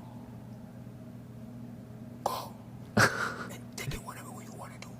Is this your ringtone, Rick? No, but your alarm? I need to tell the backstory on this. So, Phil Murphy, a lot of us from ESPN, I was working at ESPN at the time, a lot of us would go to the actual UFC pay-per-views and produce content. Myself and Tessa Hirsch, we were on the social team. Phil was doing international hits, so he would host a show for like the Australia, New Zealand audience, and he would sit with fighters, and he would do these interviews, and then they'd send them back. They'd send them back via TVU to ESPN. A lot of the stuff they recorded would not like get used in any capacity. It might end up on a show, it might end up on YouTube, but a lot of times like stuff would end up just like in the ESPN servers because they didn't think that fighter was going to hit. The interview didn't necessarily hit in the right thing. In the UFC Apex, we're sitting in the Apex because this was early 2020. It was pandemic. It was like one of the last. No, it wasn't one of the last fights, but it was a Vegas show. We were in the Apex because that's just where they were. It was one of the last fights before the pandemic, before everything actually shut down. And Phil Murphy comes out, and I'm like, how was it? Like, you talked to Yoel? How was it? I'm always trying to, like, talk to the people. Brett Akamoto would do interviews. Ariel would do interviews. Phil would do interviews, just so that I can prep myself if there's something I need to clip for social in there. I talked to Phil, and he's like, yeah, Yoel was intense, man. I'm like, what do you mean? Like, he was intense? He's like, yeah, he was pretty intense. Like, it got, like, really intense there. And I was just like, I didn't think much of it. I was just kind of like, all right. Like, he had an intense interview with Yoel. He can kind of be an intense guy. I go back to my computer, and I log into like this server where you can see like the ingest stuff that's coming in. And I talked to Phil, and it turns out they were not even going to run this video. This video was not going to see the light of day. It was not like, maybe they would have run it on Phil's show, but they were not going to post this to the YouTube channel. Just that it was intense. Like, that's all he said, just intense. Yeah, like, I wasn't really, like, we weren't really discussing it. It was just that. But I had curiosity about him saying that. And so they weren't going to use it for YouTube. I'm like, are you guys using this? They're like, no. I'm like, you're not using this? I watched the video, and that moment happens where Yoel Romero fucking like terrifies and inspires people simultaneously, like makes you want to shit your pants, but also run through a brick wall. And I'm just like, the world has to see this. So me and Tessa cut the clip for social, and I was like, at the time, subtitles were coming big on videos. Again, like we were kind of revolutionary, you know, like TikTok now, everything's subtitled. This was starting to become a thing. And I was like, if we put subtitles on this, I promise this thing's going to blow the fuck up. So we sit there. We're like, fuck, this is taking extra time, but we're going to get it out. We sit there. We cut it. We subtitle it. We get it optimized. We put this thing out. And from there, it just like explodes. Like it becomes a thing that like is viral for the whole week. And into this, The Rock is reposting it. I wish he, you know, kind of collaborated with us instead of just posting it on his own, but you know, that's okay. This becomes a thing now. And obviously it has had life beyond the dirty boxing line in there, the go, everything has become a thing. Dirty boxing. And it just takes a life of its own. But I just remember the feeling of feeling like, I knew I was sitting at my computer in a hotel room at Vidara, and I was like, this is going to have the internet on fire. I feel like this is the best thing I've done. And I was ultimately proven right, but Yoel Romero killed it. I want to show two other clips. First clip is, I also, in that same back server, they had two cameras. So I went in and looked at the camera that was isolated on Phil. And I was like, what was Phil thinking? Because that one was obviously on Yoel. Yeah. And I cut this from that camera. You have a two hands. Listen carefully. Gulp? Yeah, that was a gulp. Go and take it whatever way you want to do. Looking at the blanks. I've come to talk with you again. So that was me trying to like further extend the life of this clip. It actually did pretty well, but I will never forget the Phil gulp. The gulp is so good. The gulp when Yoel is staring at him and he just gulps. I have one more thing that I want to play. Please. I asked Phil Murphy to tell me about this moment and this clip, and now I have audio from Phil Murphy talking about this scene. He began the response in Spanish, and I remember thinking, like, I got to watch this back. Because, again, I'm getting like 80% of it, but this sounds like it's off the rails. And then he switched to English. And that's when the soundbite, you have two hands, all of that happened. And in my head, I'm sitting there thinking, all right, what time is it? I need to send these time codes straight away because this is gold. It was full Yoel Romero. And he was cool with me before the interview, cool afterwards, came up to me at unofficial weigh-ins, and I could tell he wanted to smooth things over. Like, he wasn't trying to be intimidating, but something struck a chord, doubting his takedown ability, or the perceived doubt of his takedown ability, against Israel Adesanya, an Olympic wrestler in Romero. And the part that people laugh about is me, the gulp, the cartoonish, Looney Tunes gulp that I had with the mic on my tie. And the reason for that was, again, COVID was about to kick off, and they were, hey, don't shake fighters' hands type things, telling us, we were starting to have to go through these protocols. And I was getting over a cold. So I had like some junk in my throat that, I just didn't want people to know that I was getting over a cold and anything to freak out, because I knew it wasn't anything serious. So I was holding in that gulp through the whole response. And of course, that's when it happens, when Yo is going crazy. Certainly an interview I will never forget. Shout out to Phil Murphy, an absolute legend. He is the other half of this moment. Now, obviously, Yoel gets the recognition, and you at the beginning, you're like, who is he talking to? Phil deserves a lot of credit. He was the other half of this equation. Absolute legend, still at ESPN, doing amazing things. Thank you to Phil for sending that in and letting us know sending that in the other what side. happened. He was holding that gulp in because he needed to fucking hide that cough that might have been coming, because I think it was February 2020, and then the Rudy Gobert thing that then set off the rest of it had to be March 2020, because we were all out there for that's that. right. It was March. Fight. I remember this actually. Wasn't TST out there as well? Maybe. He was there. Yeah, I'm pretty sure he was there, because I remember it was his first UFC event, and he was calling me. He was like, "Oh, this shit's so sick," and it was right before. It was right before the Rudy Gobert thing. Crazy, man. Insane memory. Love that moment. Shout out to Phil. Shout out to Yoel. Shout out to ESPN or UFC on ESPN. What an era that was. What memories will we make during the 7-year Paramount deal?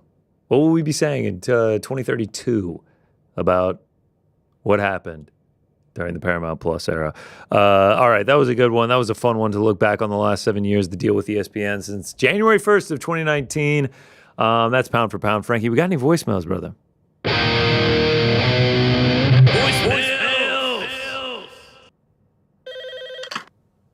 Ahoy, hoy. Yo, I'm a huge fan, obviously, of Ariel, and then eventually you guys. And so we won him over. It is an ongoing joke between my wife and I that I will just throw out there. I'll be like, yeah, when I'm working with Ariel Helwani, when I'm on the boys in the back, when I'm working with Ariel Helwani, when I'm one of the boys in the back. It's an active dream of mine to be a part of the team. So for us who are fans who don't know how you guys found yourself in the position that you're in, a part of the super awesome crew, what does that path look like? What does someone have to do to end up being one of the boys in the back? Is it possible for somebody from a small town in Texas to get where you guys are? Love the show, love the content, love the debates.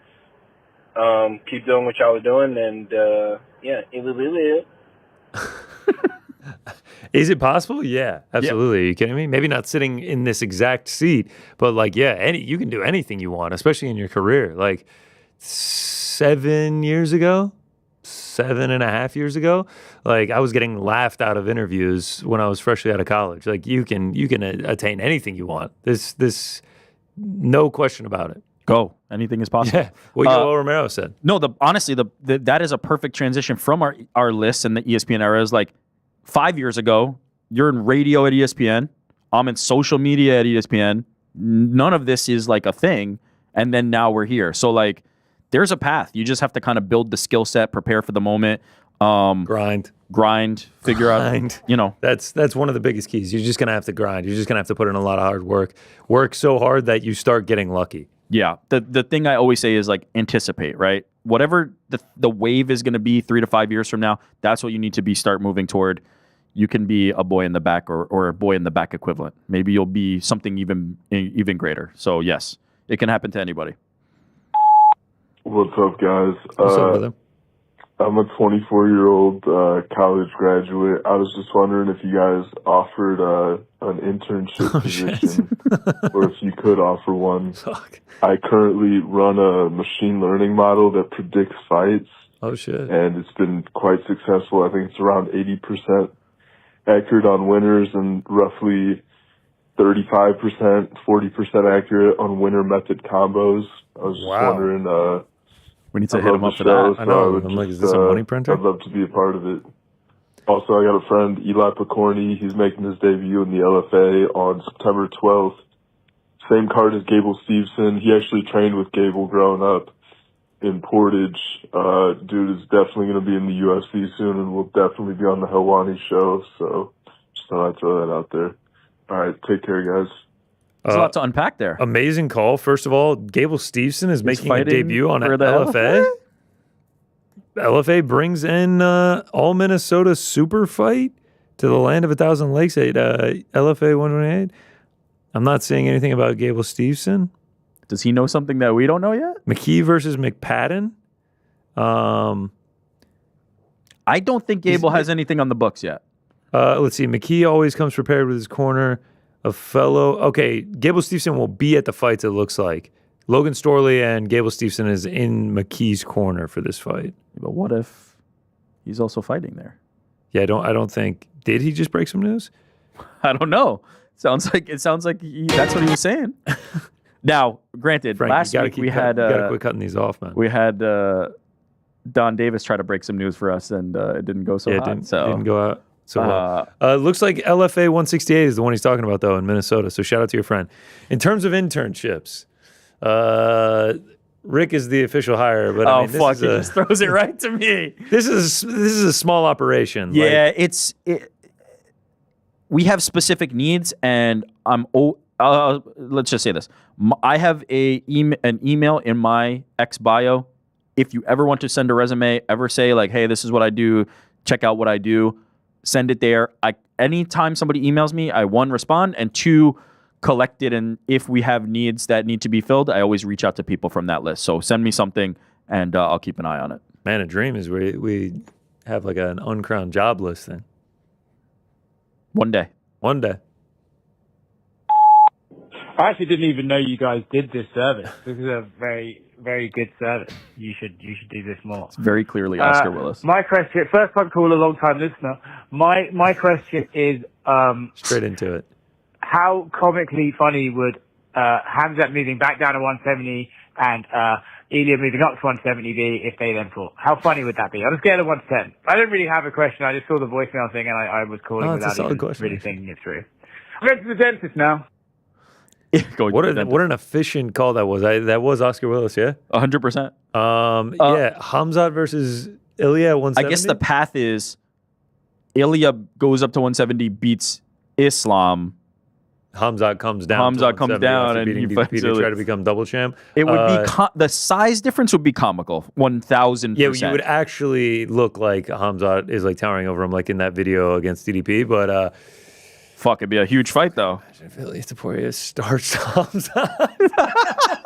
All right, Ilya Taporia beats Islam Makhachev, stops that run, and then beats Khamzat. And at that point, he would be getting close to 20-0. At that point, just retire. I think triple champion as well. Done. Yeah, retire.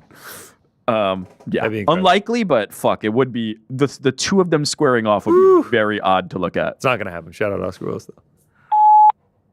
Hey boys, appreciate y'all putting out real man. MMA content.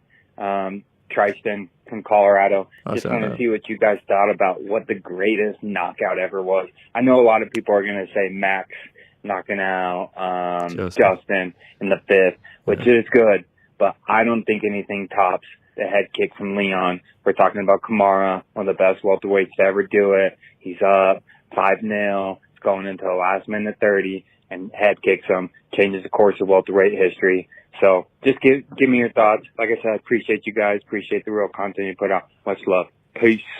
It's hard to argue against that Usman one, man, just because it was a title. Circumstances too. Yeah, like you're talking circumstantial. Like he laid it out for you. Like Usman's on this unbelievable winning streak. He's getting ready to tie Anderson Silva for the most wins ever in a row. Like and he was rolling downhill. How much does style matter? Because, like, as an example, just to throw out there, right? Joaquin Buckley's caught leg spinning back kick, certainly not as important, but like style-wise, it's fucking unbelievable. Man. Also, the way that Leon did it is pretty incredible. Just the head kick walk-off. Yeah. I'd probably go... Connor Aldo's up there. Connor Aldo, one of the, like, Anderson Silvas, probably just because, like, the significance of it. Even Connor Eddie, right? Like, what that meant for MMA is kind of bonkers. I don't know. It's hard. I almost need, like, best stylistic and then, like, most important. Like, I almost need, like, 2 different categories because I can't kind of pick one. Gun to my head, like, Connor Aldo is probably the most significant. Yeah.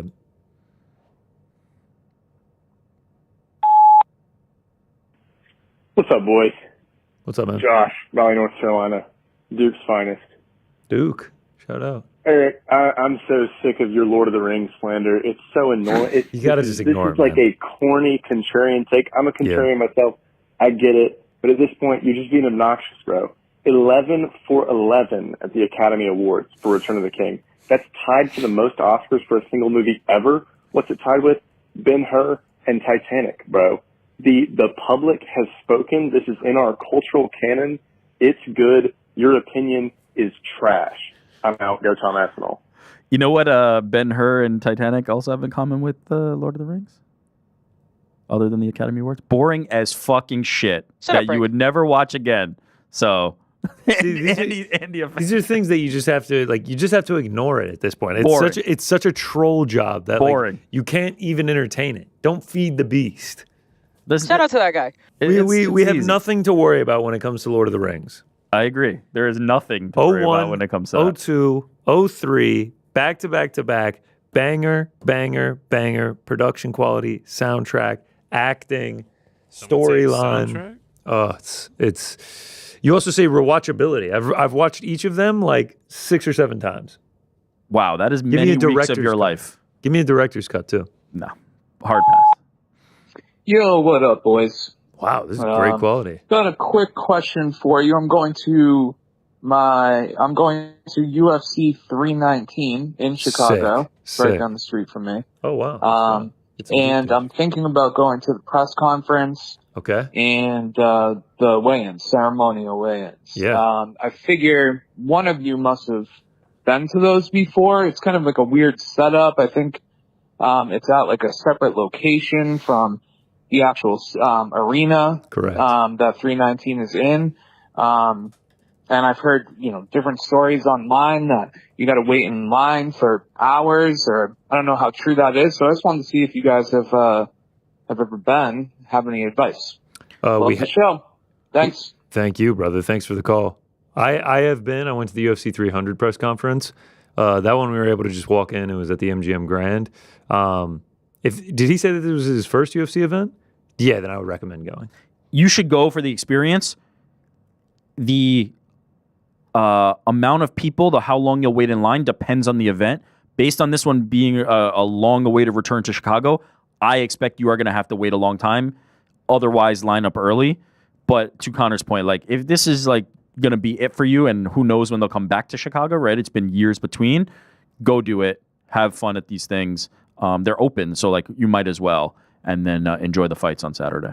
Yeah, it's going to be at the Radius Theater, 640 West Cermak Road. Go. What's up, Frankie's in the back? This is Reed Bourne. I just have 2 quick questions for you guys. Who, me? First, what is your favorite MMA meme of all time? Me personally, going with this week, of course, would be the DDP by Cartoon Physics. It's fucking And then number 2, would you guys ever consider having some of the other MMA YouTubers on the show? I know Ariel doesn't get along with MMA Guru, for example, but if you could mend some bridges there, I think it would be an awesome show. Love what you guys are doing. Keep it up, and yeah. Yeah, I mean, I don't think there's any issues with anyone. I don't think Ariel has any issues with Guru. Yeah, I would actually say it's flipped. I feel like he just doesn't like him. Yeah, no issues. Will we have him on? Any MMA YouTuber? I mean, we had Bane on. I guess he's a Twitter guy. He's kind of like social. Yeah, I'm down to have anyone on if the timing is right. If it works out, yeah. I mean, they're killing it. There's a lot of people on MMA YouTube doing fantastic work. So I'm trying I don't to know look if they would through, even want to come on. I'm trying to look through my camera roll for like my favorite MMA meme. Oh, MMA memes. This is a tough one. There's so many good ones. There are so many good ones.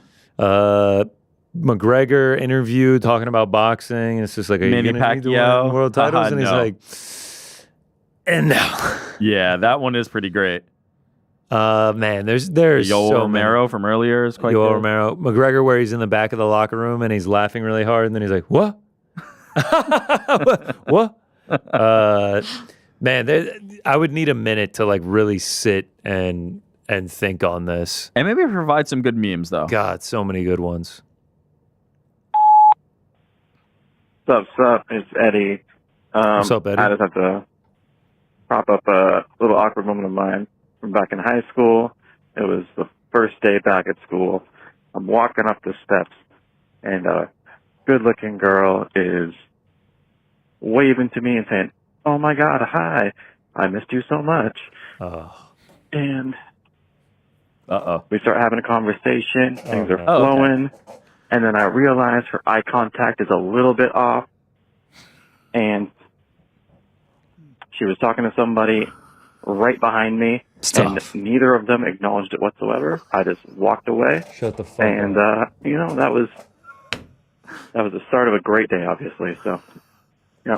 All right. Hold on. Conversation begins? Good job. Stay mysterious. Bye. Oh. I think it's Dahlia, but you're telling me you sat there and had a conversation with someone that was having a conversation beyond you? They weren't like, yo, who are you talking to, you fucking weirdo? Like, also, how did you not pick up? How, like, was she responding? They didn't to acknowledge. Things? Was she responding to things that you were saying? Like, what is the, how did that happen? I don't know if I could recover from that one. If you were really talking and they weren't talking to you, and also did they not acknowledge you when you realized that you weren't a part of this conversation? No, he said no. They just let him walk away. Oh God. Woo. Obviously that's based on our pound for pound from also, last week. nothing came when she was like, "Oh, hey, I missed you so much." It's and like you've never met her before in your life, and then like you just started talking, and maybe they were friendly though, but it was just not like a I missed you territory. Oof, that's a rough one. Thank you for sharing, though. Hey, y'all, boys in the back. What it do, what it is. This is August from California. Shout out. Shout out Frank, GC, New York, Eric, Andy, and on air, Jordan. Also, shout out the PFL belt. Man, that shit is nice. Quick question. Nice. Little idea for top 5. I'm thinking sitcoms.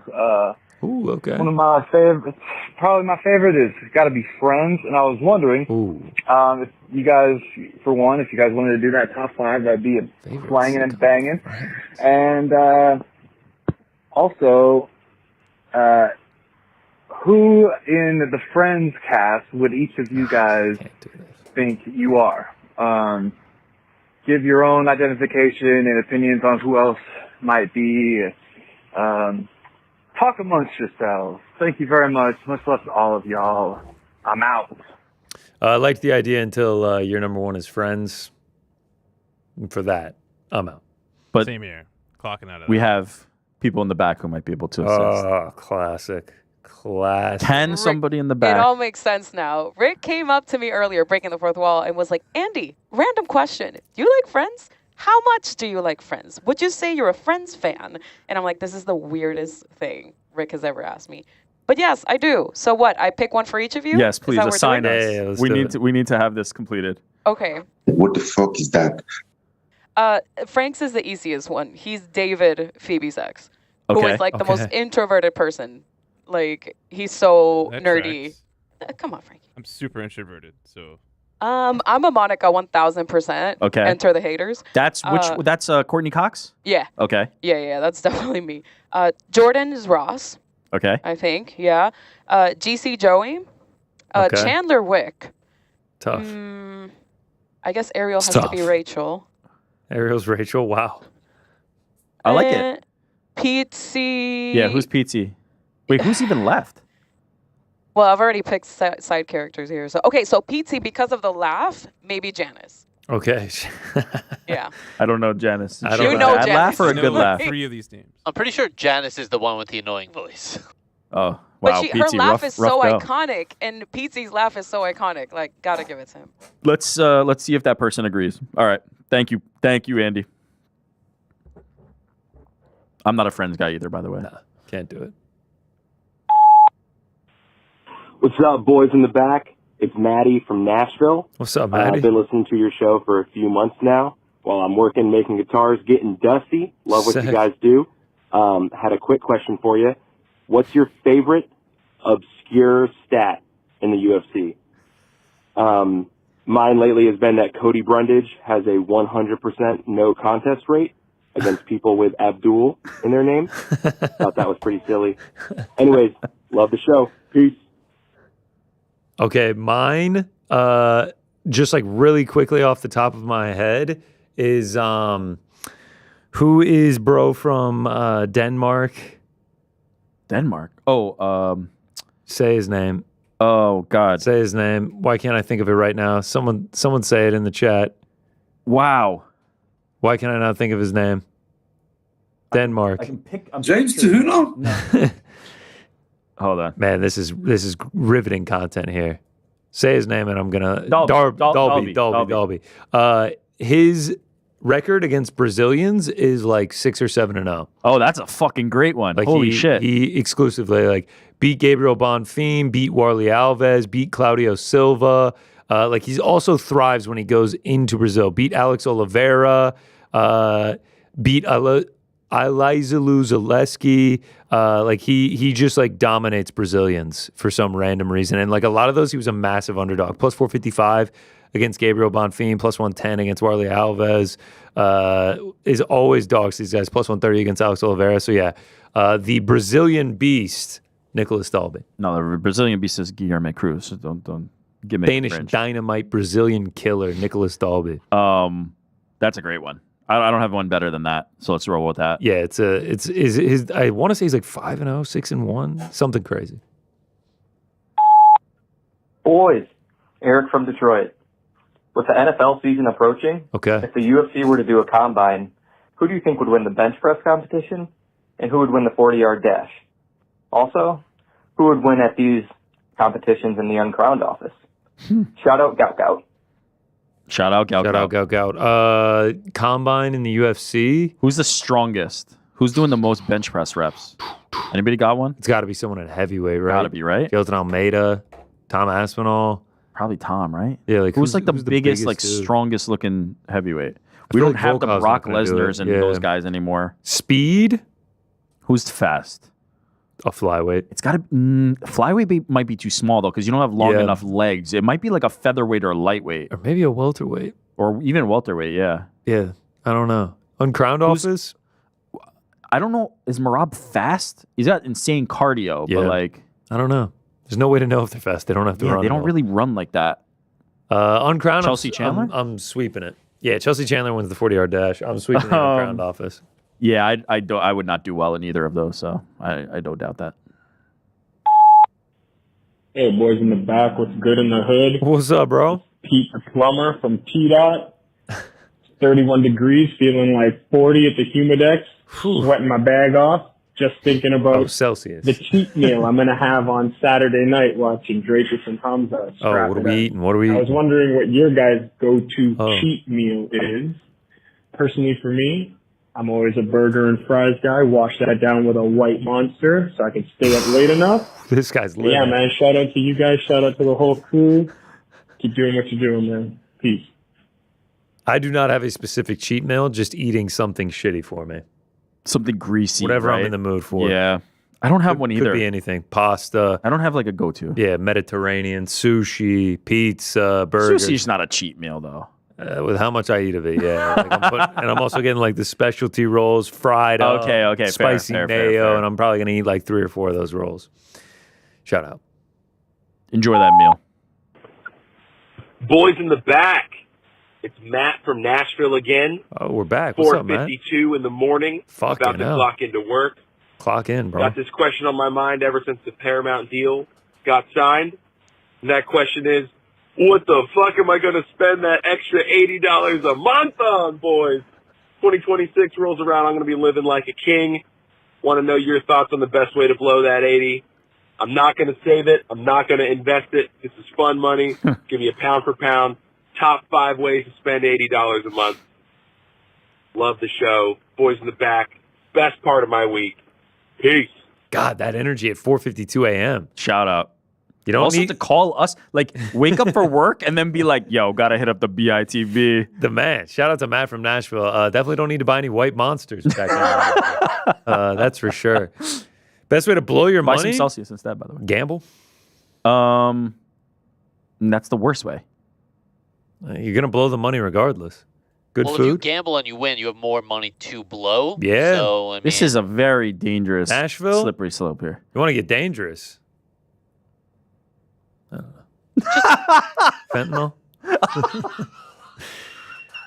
How would you blow the money, Andy? Develop a drug habit? That's your answer? Oh, fuck me. It's not bad, actually. treat yourself to a great meal, honestly. Go have a great meal. Go have a Take few somebody drinks, have a else good time. out to dinner. Nah. $80 a month? Spend that on yourself. Supplement it with another $80 a month subscription. You can get something pretty good for that gonna say premium. that, yeah. A gym subscription? Yeah, there you go. Good job. Mail order pickles or something.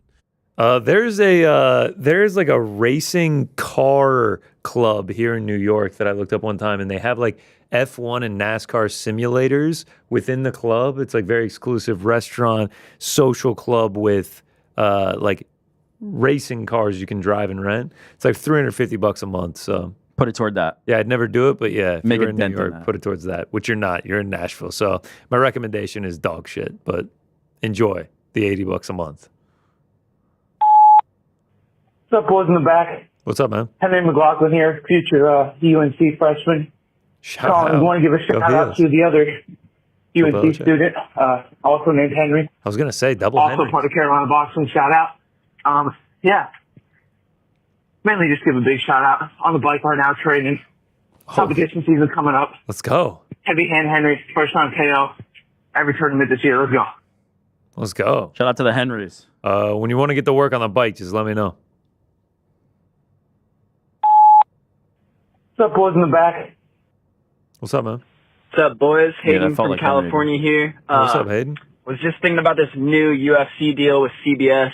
Yeah. You know how they have the games on Nickelodeon, the NFL games for kids now? Yeah. Are we going to yeah. see fights like that? For Maybe sure. a SpongeBob versus Squidward fight?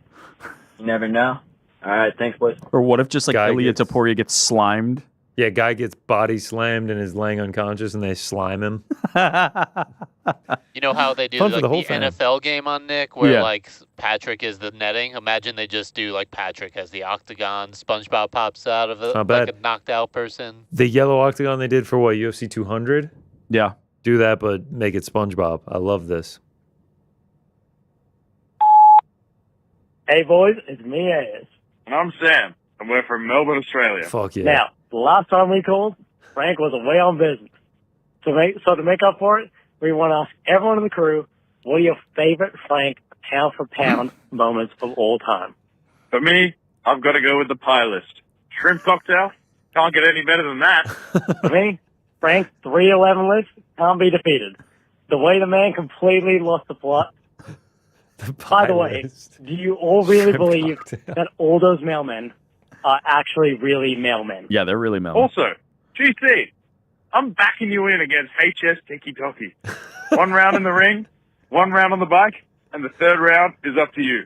What discipline are you choosing to end the trilogy with the famed HS Tiki Toki? Shout out to Frank. You're the reason the boys in the back have any female listeners at all. Oh, shit. Catch you next one. Bye-bye.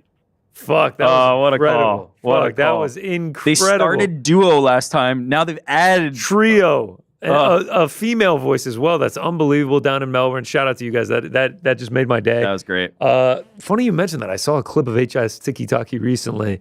You guys know I have an affinity for him. So I don't even want to fight him. We won't do the ring. We won't do the bike. We'll just we'll go out for dinner. That'll be round 3. I take HS Tiki Taki out to a nice dinner. What's your favorite Frank list? The shrimp cocktail is a good moment. The pie? Yeah, shrimp cocktail is pie. The 311 was a good moment. The actual best list was the headgear one. That was a great one. That was a fantastic list. Today's was pretty good. Today's Frankie was pretty brought good. it. And then the reality TV shows. What was it? Underworld or whatever? Opposite Worlds? Opposite Worlds. The greatest show. Well, it was number 4 on this list. Number 2. No, it was 4. Oh, I get that wrong. What's up, boys in the back? What's This up, is man? Andrew from New York City. I've shit. got a question for New York Rick, and I guess also a question for GC. No, now we man, started it's to all watch the good. show. No. Now that we have UFC and the Challenge on the same streaming platform, if you could pick one UFC fighter to be a contestant on the Challenge, who are you picking and why? I'm taking Carlos Prates for obvious reasons. Thank you. This one's easy for me. I thought of it earlier. Oh, shit. Instantaneously, a name came to mind for me. Who? Dan Hooker. Yeah, Dan Hooker. Dan Hooker will get great on the drunk, Challenge. rowdy, Yeah. maybe organize some fights. Maybe somebody tries to step to him and he fucking like destroys them. Yeah. He would be great. I'm not thinking of anyone better than that. I like that. Dan Hooker on the Challenge. Dan Hooker would be great. What up, boys in the back? What's good, bro? First time caller. Travis from Northern California. Shout out, Give a shout out to GC, Frank, New York Rick, Andy, On Air Jordan. Just wanted to give a quick one. What would you think of GC watching some old school pride fights for a watch party? And let's see, Mysterious Frank, how about we get on some Halo 2, Blood Gulch, old school, Shout you out. know what I mean? Blood Xbox Gulch. Live. Pretty old school. And New York Rick, big Magic the Gathering player. Let's get down. Plum Master T, want to know what decks you're working with. If you're a blue and red type of guy, if you're a lifelink type of guy, let me know. Shout out to everybody. Peace. Shout out, brother. GC, like a watch along. I feel like that could Yeah, be for fun. pride fights, that would be fun. I don't know if people are going to be interested in that, but I do need to go back and watch. I don't know more if it'd pride be fights. like maybe we could pre-produce some content like that though. Like, Sometimes I go on stretches where I just watch like a shit ton of old fights. yeah, I think that could be fun, especially to get your reaction. I would like to see you react to those fights. Magic, I'm playing a landfall deck right now. I'm a fucking loser. I play alchemy, and it's kind of the meta, so that's what I'm playing. It's a green deck, but I quite like different. I like switching it up. That's why I play alchemy, because you have to switch it every so often. Isn't the most expensive Magic card a Lord of the Rings card? Could be. I don't play the paper. Yeah, it is the ring. Oh, thank you. I think that says it all. Boys, Eric, Denver. I got 3 things. 1, Straight Connor. Yes.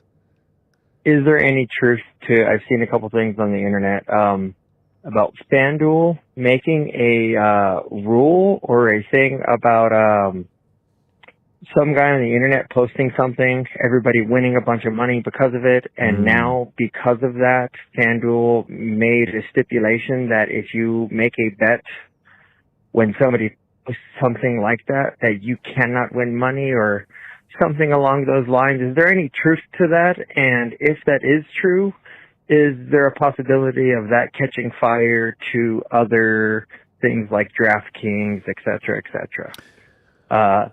Second question. This is for good old Donnie D. Are you going to shout out ESPN because, you know, what happened? Now's your chance. Mailman Fight League. Let's go. All right, third question. Wow, we're going Mr. through. Eric Jackman. Eric Jackman, excuse me. Jetman. What's the story of, sorry, low history. I saw the YouTube for the first time on Monday. At the end credits, it says, Son of Bill. This is my very first time watching a YouTube. I actually had the time to. Normally I listen on Spotify. First time watching YouTube. That's incredible. What's the story with Son of Bill? Just curious. Anyways, love that you play Magic. We should play Commander. No, but no Commander. Anyways, shout out, guys. Thank you.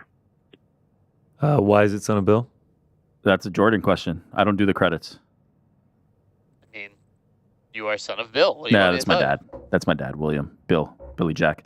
Shout out to Bill. What a guy. Fucking Number one fan legend. of the show. No, Ariel's mom, my dad, the two biggest fans of our programming.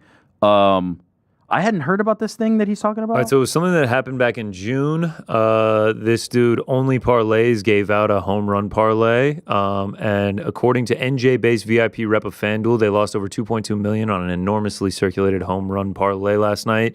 And FanDuel immediately made rule changes that will not now allow them not to pay the gamblers who tailed the social media account who tweeted it.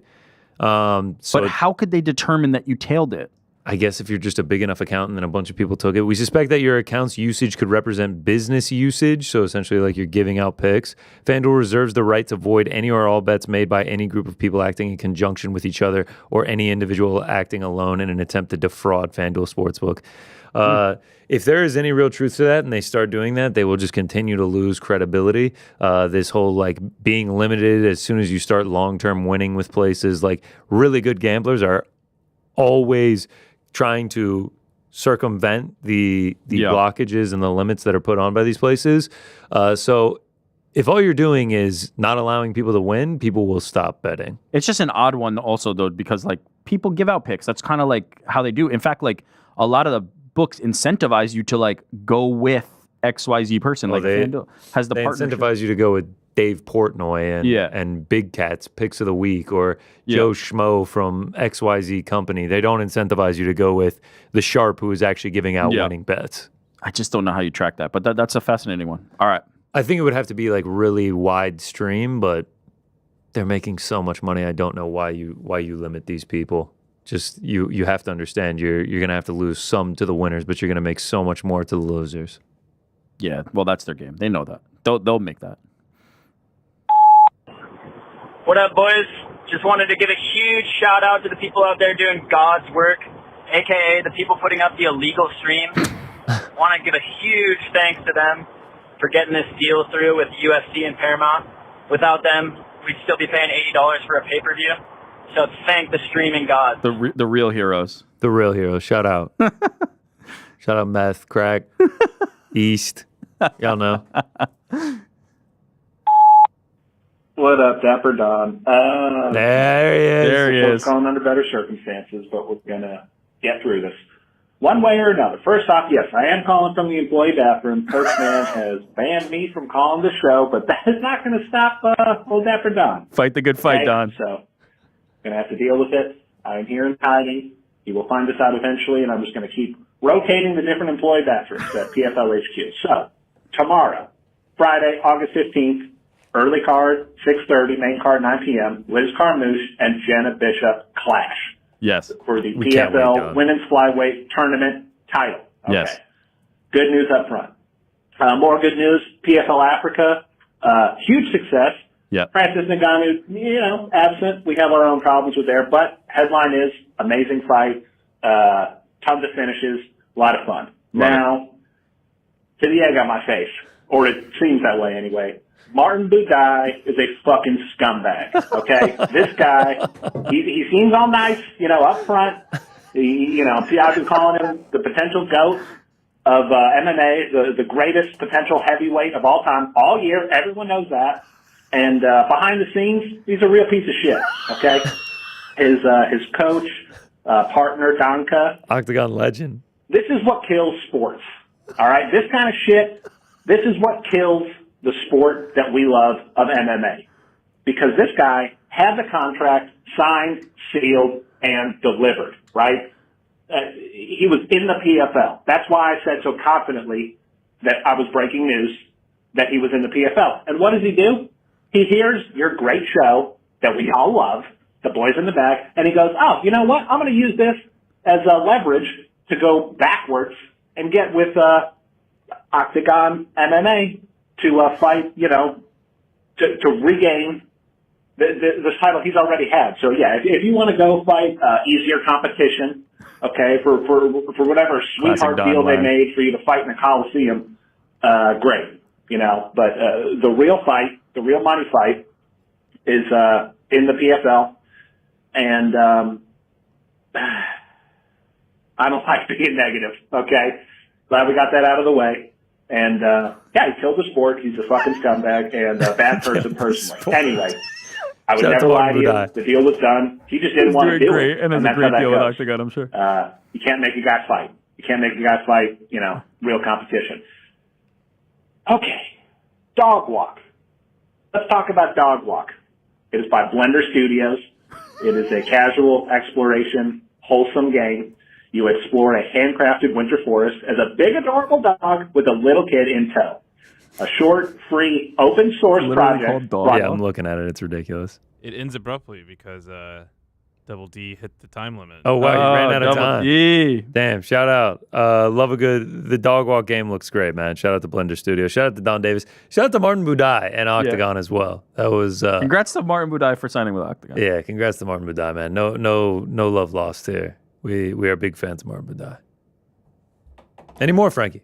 Super chat. Yes. Frankie's trying to get home, man. Weekend trying to get kicked off. I'm trying to also. Janet is here, sends $2 for the bald NFL hunk, number 23 jersey, number 1 in my heart. Thanks, Janet. Appreciate it. You made my night. There's the 23 bald hunk. Thanks, Janet. Irish road She racing. wasn't talking about Michael Made Jordan, my day. you think? Made my day, too. Why no South African restaurant for Fight Feast? Because it's in Chicago. Next time DDP fights, I'd love to try South African food. Man, there's still a lot we got to try. Noche, we can do Mexico. Shanghai, not gonna have enough time to do it beforehand, but we'll get a Chinese one in there before at some point. South African would be great. Biltong. Can I tell you guys something? This is really breaking the fourth wall, and I probably shouldn't even publicize this. You just pee yourself? I ordered DDP's Biltong jerky. When he was selling that, he was selling Biltong jerky. Crushed the whole bag. I had a horrible diarrhea. Oh my God. I'm not kidding. It could be what else you ate. It could have been anything else. It could have been anything. Why are you It putting that could out have been anything. But I did eat Now an we know what entire the DD bag. stands for. I did eat an entire bag of Biltong jerky. I'm also not sure if he sells it anymore. I might have not Because been. he had it. It was like, wait a minute. I don't think he does sell it. I would have anymore. loved that Fight Feast. Oh man, it was. I crushed. Laxatives. I crushed the. DDP still knocks Meat Co. No, yeah, you can still get it. With the doctor's prescription. No, I think he's got it better. It tasted great, obviously, because I crushed the whole bag. But maybe I just had some undercooked meat or something earlier. Maybe some bad eggs. Oh fuck! But shout out to the Biltong. We'll have some authentic stuff when we do our South African Fight Feast.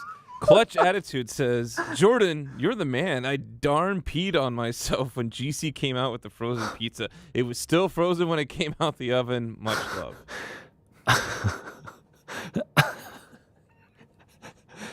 What does Jordan have to do with that? I guess that was think it was just separate. Yeah, I guess it was separate. 'Cause there's no more haters, so no he more was trying to haters. kill that guy.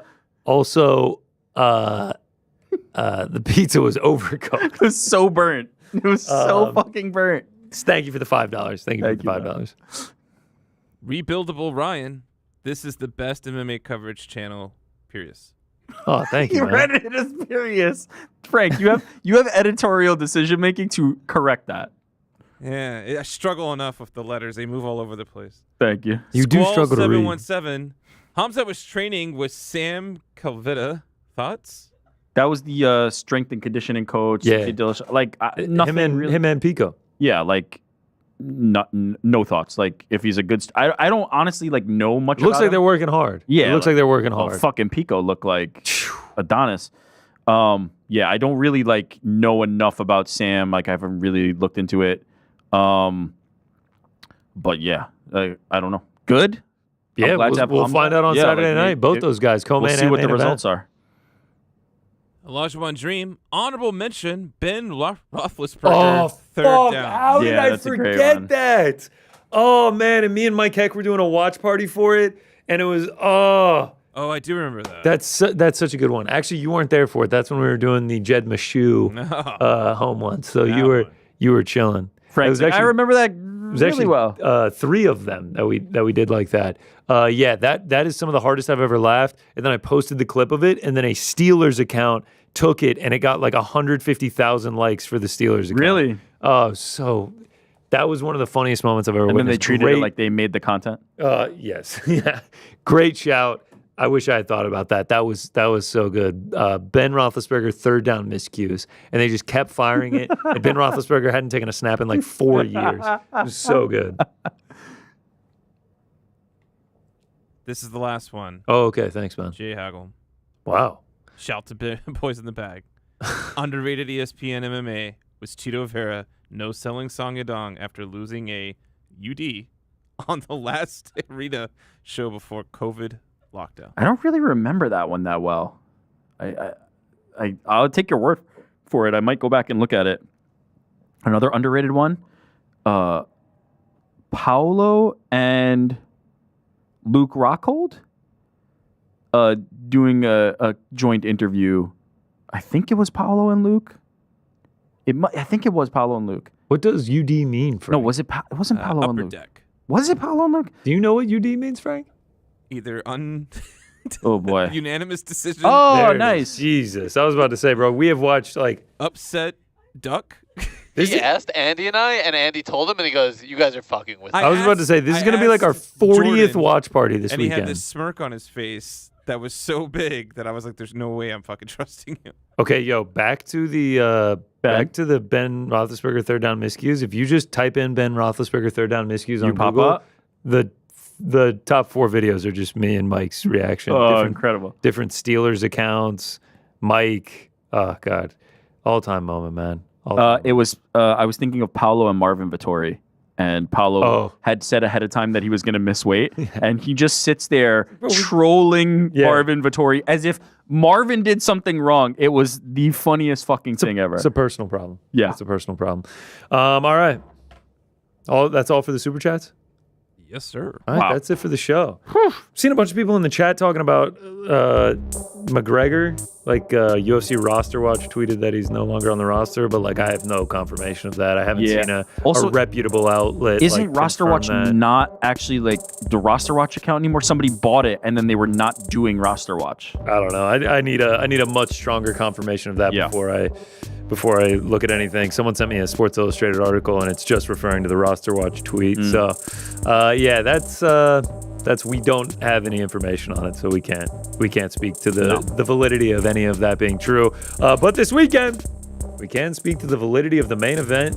Dricus du Plessis versus Khamzat Chimaev. Watch the crack tomorrow after the weigh-in. They'll get you ready. Then Saturday night, right here, UFC 319 watch party, followed by a post-fight show with Mr. Ariel Helwani and Mr. Pizza Carroll from the Emerald Isle. And then we're right back at it on Monday, baby. Big guests next week. Can't wait. Thanks for watching. See you then. Enjoy the fights this weekend.